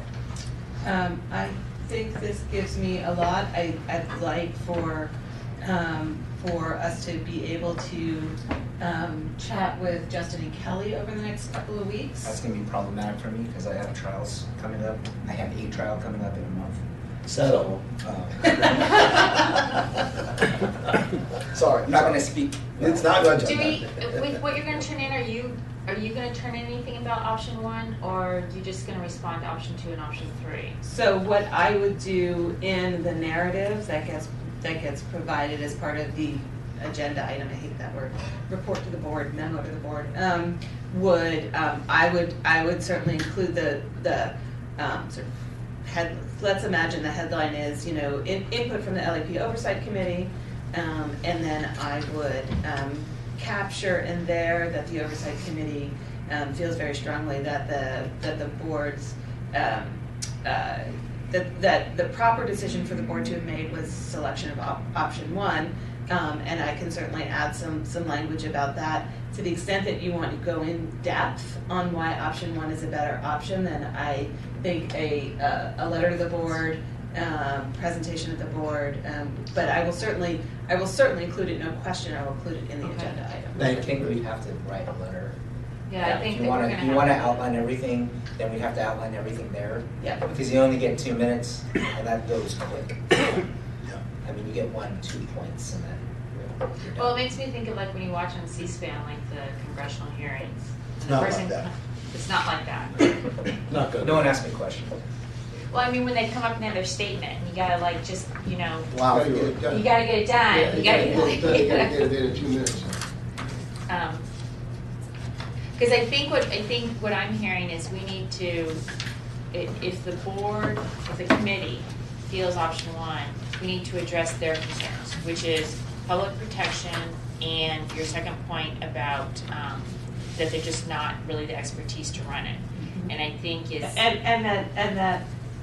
that no matter sort of we can only grow the program a certain amount with outreach because there's that portion of the population that are never going to come to a program associated with the bar. And that was sort of as a result of the surveys that were provided. That was I think that was a compelling point for the board. Didn't we just get some? Yeah, we just got great data Data from Lita that that's not necessarily the case. You know, you're exposing students at the very earliest, you know, in their legal career to this education, and they're reaching out. And unfortunately, it doesn't sound like the board's going to have an opportunity to hear the impact of the work she's doing, or that, hey, we have a whole new office that's separate from this building that they've invested in. It just seems like a waste. You know, that's important data that goes back into supporting option 1 and what Patrick Curley was talking about, education and outreach. But I would think that that data could be included in the letter that you might put together, or as part of the presentation in the public commentary. Did I hear Shelley right in saying that she spoke to some students who said they liked the new process better and it was more functional? And did she mention anything about any confidentiality issues? She had there were two parts of what she said. One was that she had a call from a student who heard Lita's presentation and called the next day and said, I heard this presentation and I felt comfortable calling. I wanted to get information about this because of what I heard in the presentation. And she was saying that she inherited a caseload of people who were here during the time when we used evaluation committees, and then now that we're doing the new clinical review team process, who gave her the feedback that this was much more open and transparent process, and that they appreciated the way things were changing in the program now, that they liked it much better. So that's, I don't know if the people who were giving her that feedback were students or licensed attorneys. I think from the group, if my memory is correct, it was from a group that had both but more pre-applicants, law students and applicants to the bar, so maybe the younger group. But those are the people also who weren't covered in the survey. The survey that we did was only to licensees, was not to students and applicants, where we got the feedback that people would not. Right, because we don't have that database. Right. So to the extent the clinical review team has similar experiences like that, I'm assuming someone is going to take the laboring work and writing the letter that they shared with that person, so that they can include it in the letter, because those are specific experiences as a result of the actions of the LAP Oversight Committee that can be presented as this is not status quo, it won't be status quo, it'll be status quo as to the structure, but LAP has implemented and done these things. Here's the new things that has been done this year, and we can present it in the letter. So let me just caution you, just under Bagley-Keene, it's probably best if you sort of agree on general parameters here that should be included in the letter, because what you can't do is effectively have a serial meeting by emailing the letter out, having everybody respond, no, we should add this, no, we should take that out. That would be problematic. And so if you sort of want to sort of make sure that there's agreement on the overall parameters of what you would be including, that would probably be a better way to do it. So one of the things I was sitting here thinking is one, like after you finish your report, do we maybe get to see it before it gets turned in, just so if there's a comment or something we can, or something we think might be helpful? So to the extent that I can get it done in advance of it immediately needing to be posted, then I will certainly share that part with you. It is sort of putting together all the pieces of the 9 committees that were discussed as part of Appendix I, and the global recommendations, which were also decided on the board, decided by the board regarding the size of committees, nominations procedures for committees, etc.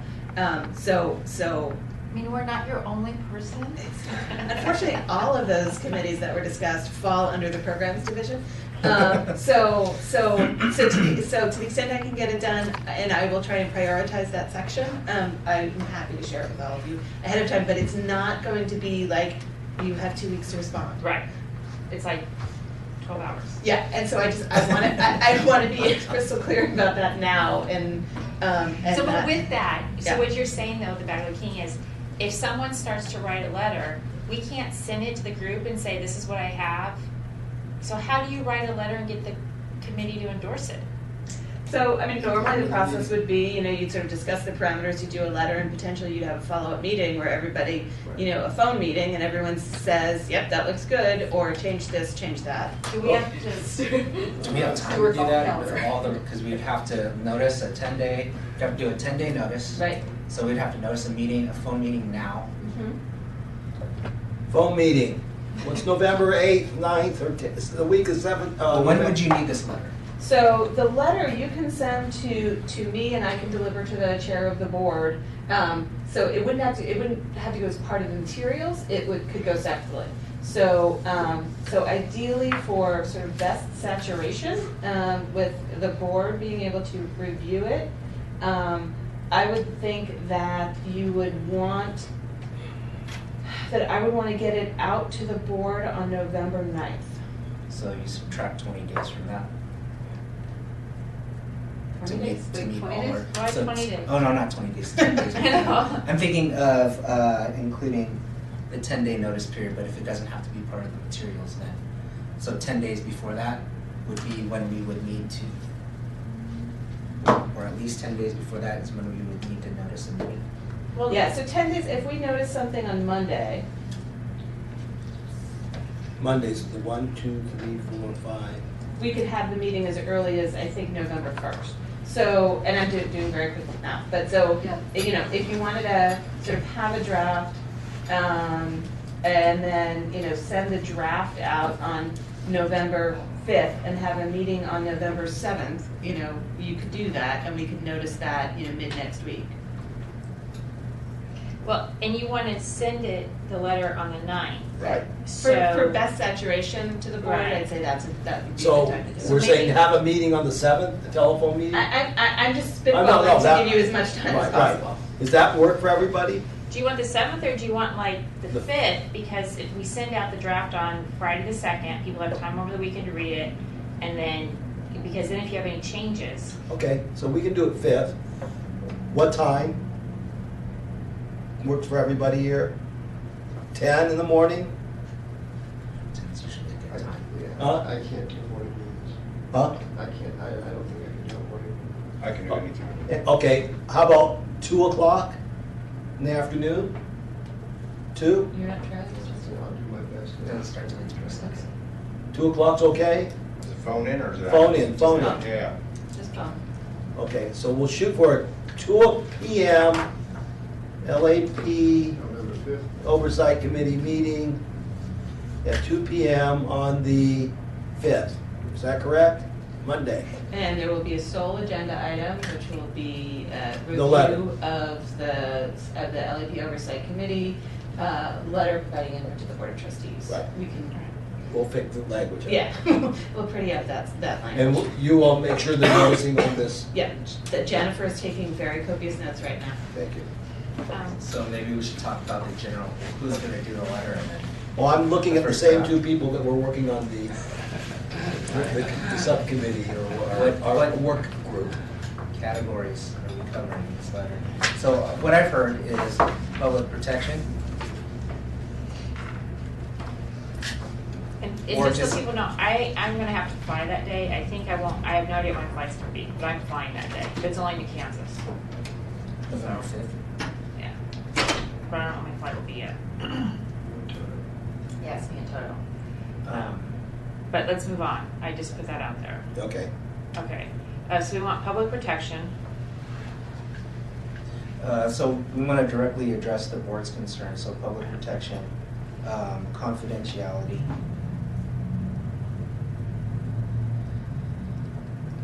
The issue about that they're not really in a place to operate a program like this.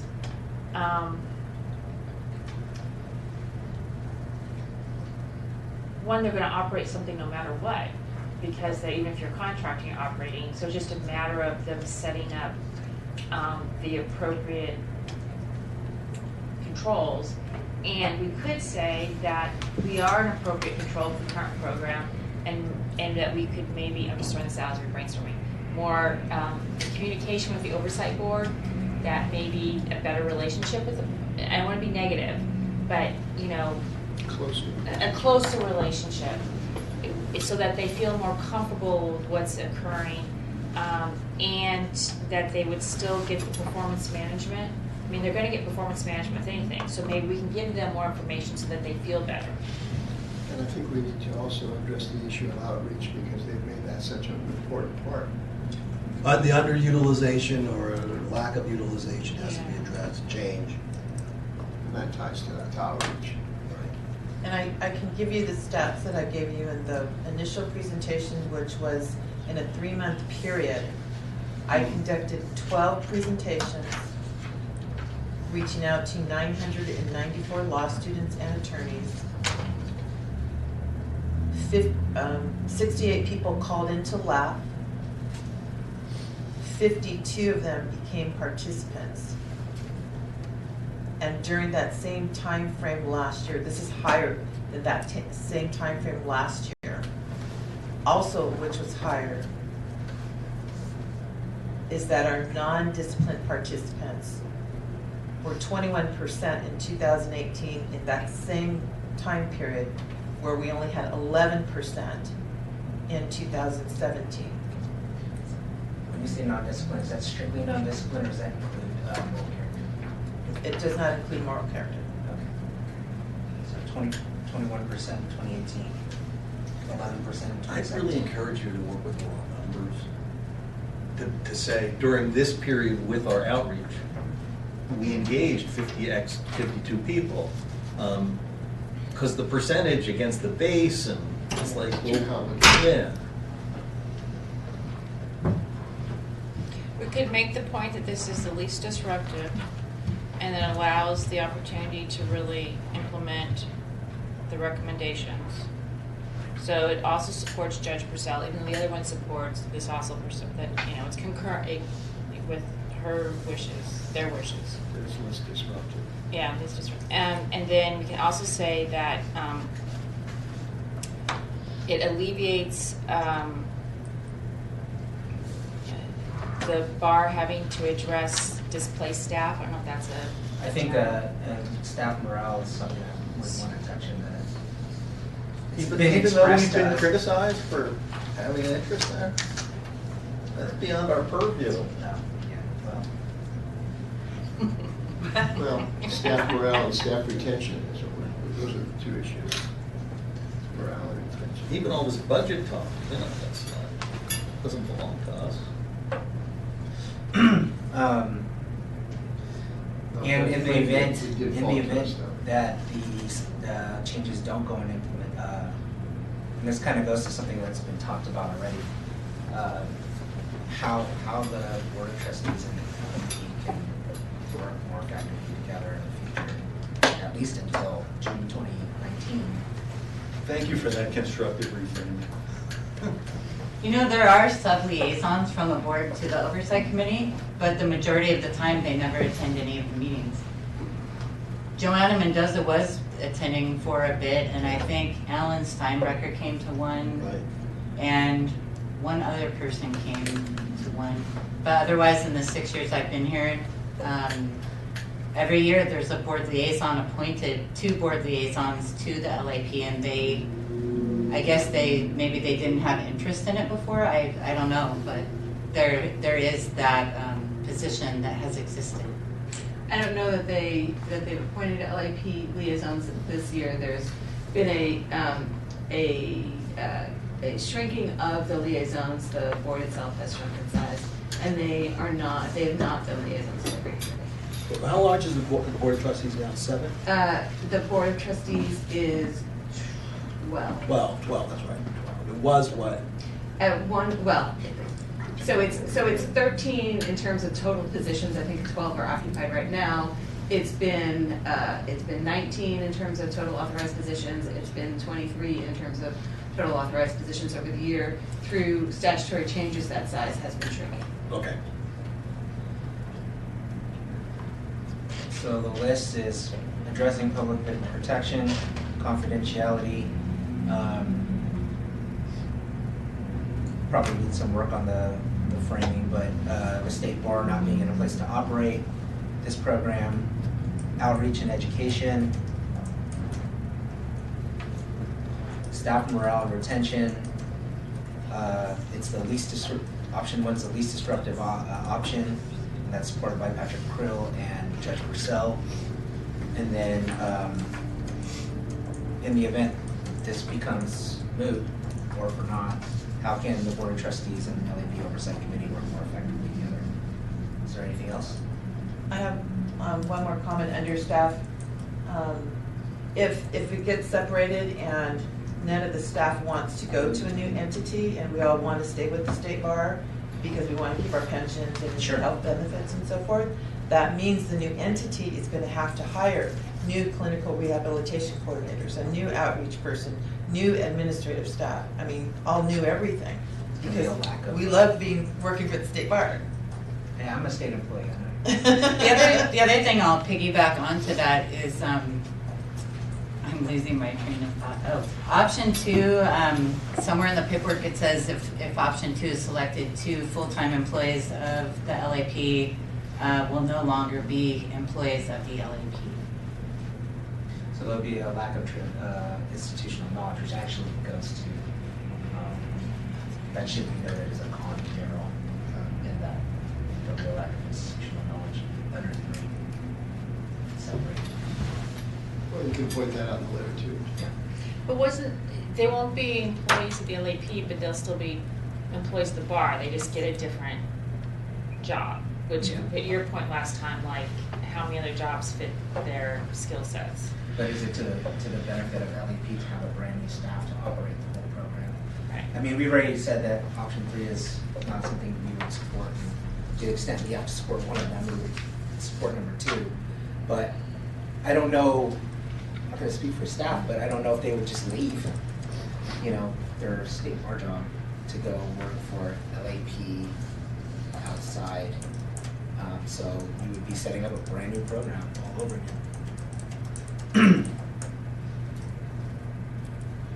I would point that out in the letter. That would entail setting up a... Just reinvent the wheel. And Don, I don't know, or to the group writing the letter, I don't know whether it's important or not to put in the letter that we definitely need to figure out what we're going to do in the transitionary period of time going forward. I don't know how many members are going to be on this committee after the end of the year. Stuart, as you know, this will be my last meeting. I'm concluding that Got it. So that's an issue. And we need to get people reappointed. I mean, it's... Has that still been frozen? Appointments have been frozen? Well, effectively it's been frozen. So one of the items we'll be presenting to the Board of Trustees at the November meeting, separate but related, is identifying the ongoing chairs and or vice chairs of the committees. There would be extended terms for those chairs whose terms were expiring in September. The board acted to extend the terms of those folks to the end of December. We need to identify sort of going forward who those individuals are. Also, the board identified a default goal for the size of committees at 7. And so to the extent that we've got committees who, based on vacancies, would end up at less than 7, then the board, we'd be making recommendations to the board for some appointments for that. So I'm not sure if this committee has already, Michelle has already sort of weighed in on appointments for the ongoing chair and vice chair, because that would be something that we would recommend to the board. There's no vice chair. So the ongoing chair. But we're by statute. Right.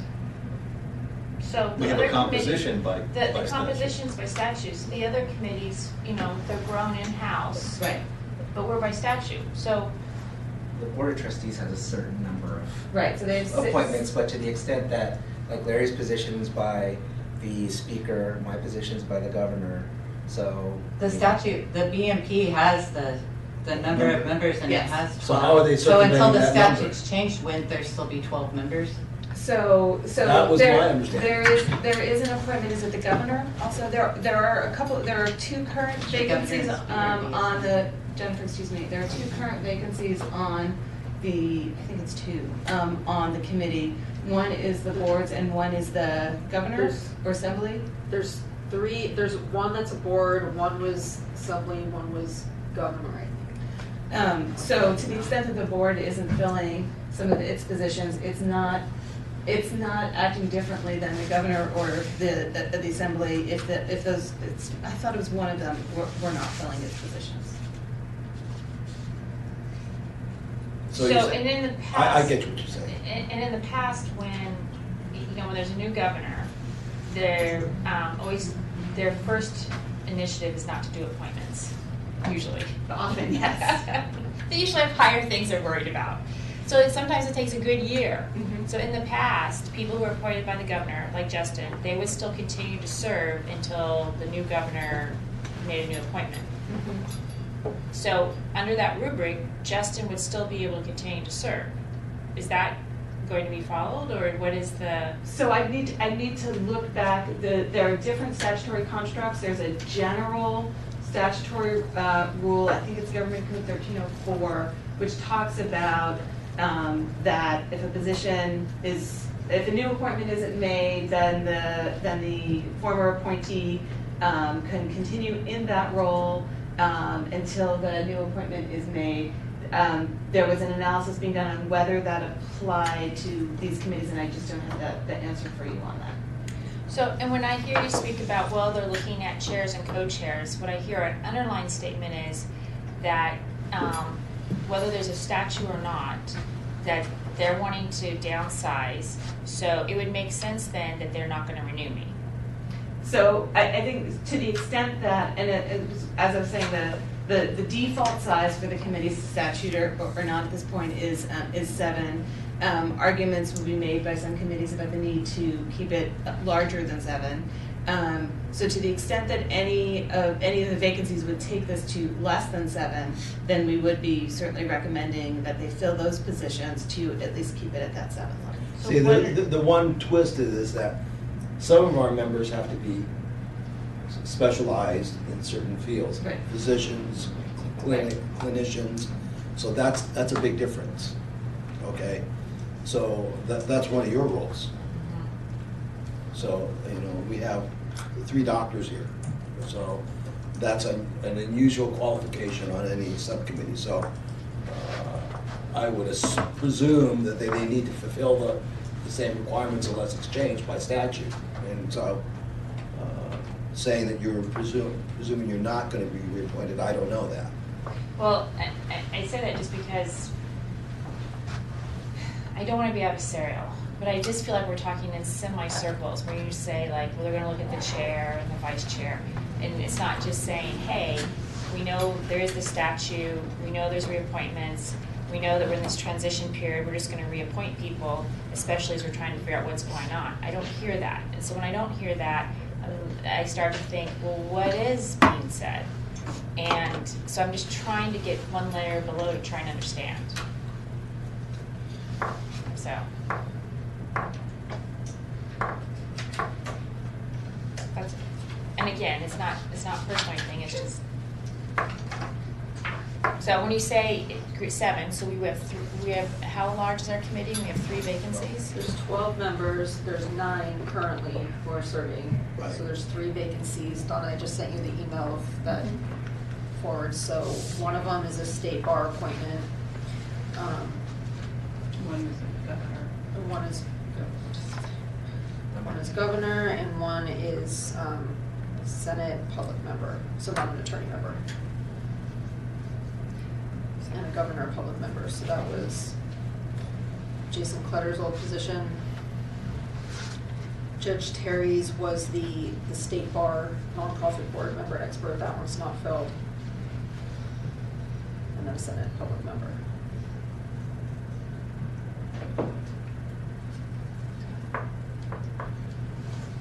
Okay. I think we have a plan. You have your recommendations, sort of, kind of. You have an outline letter. And We have a meeting scheduled for November 5th. We have notice going out about that meeting, and we'll be able to review that letter on our telephone conference, and I'm presuming you'll be able to distribute that electronically to everybody. So the due date for that letter would be November 2nd? Do we want to do it on that Friday, just so people have a chance to read over the Yeah. weekend before the, Is that November 2nd? yeah. Oh, is that, yeah. Do we have to notice our locations for that? Yes, you do if it's a call-in, right? Yeah. So you gotta let us know where, give us your location. And we will, we can host here Right. if people want to come here. If some people want to come here to make a call, so they are, that's sort of the easiest location to notice, we can notice here as well. The only other thing I wanted to bring up, if any member wants to go to the State Bar Board of Trustees meeting, can they get reimbursed for the travel and the time up there? I will look into that. Okay, good, thank you. What was that date again? Was it 16th? November 16th. Right. Now, do we know it would be the 16th or the 15th? Probably the 16th, it could be the 15th, but in all likelihood, it's the 16th, the Friday. So we may have to be up there for 2 days in case we don't know, or the meeting runs over. No, you We'll will, know. you will know. You will know? You will Okay. know, as I said, it is, I am 99% certain it'll be the Right. 16th, but I will let you know as soon as that schedule gets. I know there are those of us that are, it's important to come back for the 17th to see the Bruins get whooped, but that's. Oh, no, it's in a way. Tracy's not on the phone. And I think we should thank Robert. because- Actually, I have to say, really, Oh, there she is. come on. I didn't know you still, we were waiting. Yes, And I I'm think we sorry. should thank Robert, because, you served, I think, on one of the evaluation committees before this, and you've been a long time supporter and contributor. Your insights, your dedication, your commitment. Kudos to you. Thanks very much. I hope I've made, it's been a privilege and good luck. Rocks are rock. Rocks are rock.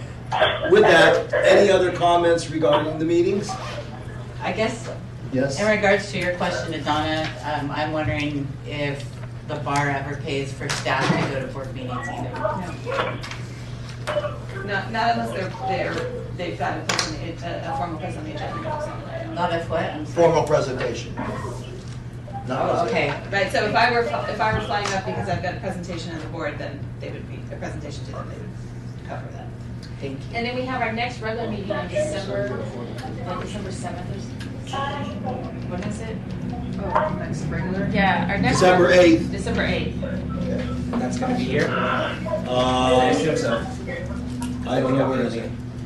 Where are we scheduled? It says, LA, San Francisco. It says LA, San Francisco. It's a split. I think when that was scheduled, that was back when we were doing more video conferences, so it doesn't have to be. Say that again? I think when that was scheduled was back when we were doing more video conferences, but it doesn't have to be video conference if we want to make it one or the other. Where do you guys want to have the meeting? Here or in San Francisco? You guys are all here, Huh? right? You guys are all here, right? Most everyone's here. I think Judge Purcell and I are. And you signed it, thank you. Come down. It's up to you all. Would you want to be here in LA or you want to be in San Francisco? I vote for San Francisco, but I might be the only person. The December meeting. December meetings. Kelly, you don't care? Larry? I prefer having it here, it's easier. Okay. I don't care. Oh, I mean, you live up there. I live up there, so let's just have it here. Okay, we'll have it. This is- With that, do I have a motion to adjourn? So moved. Second. All those in favor say aye. Bill? Thank you very much for attending.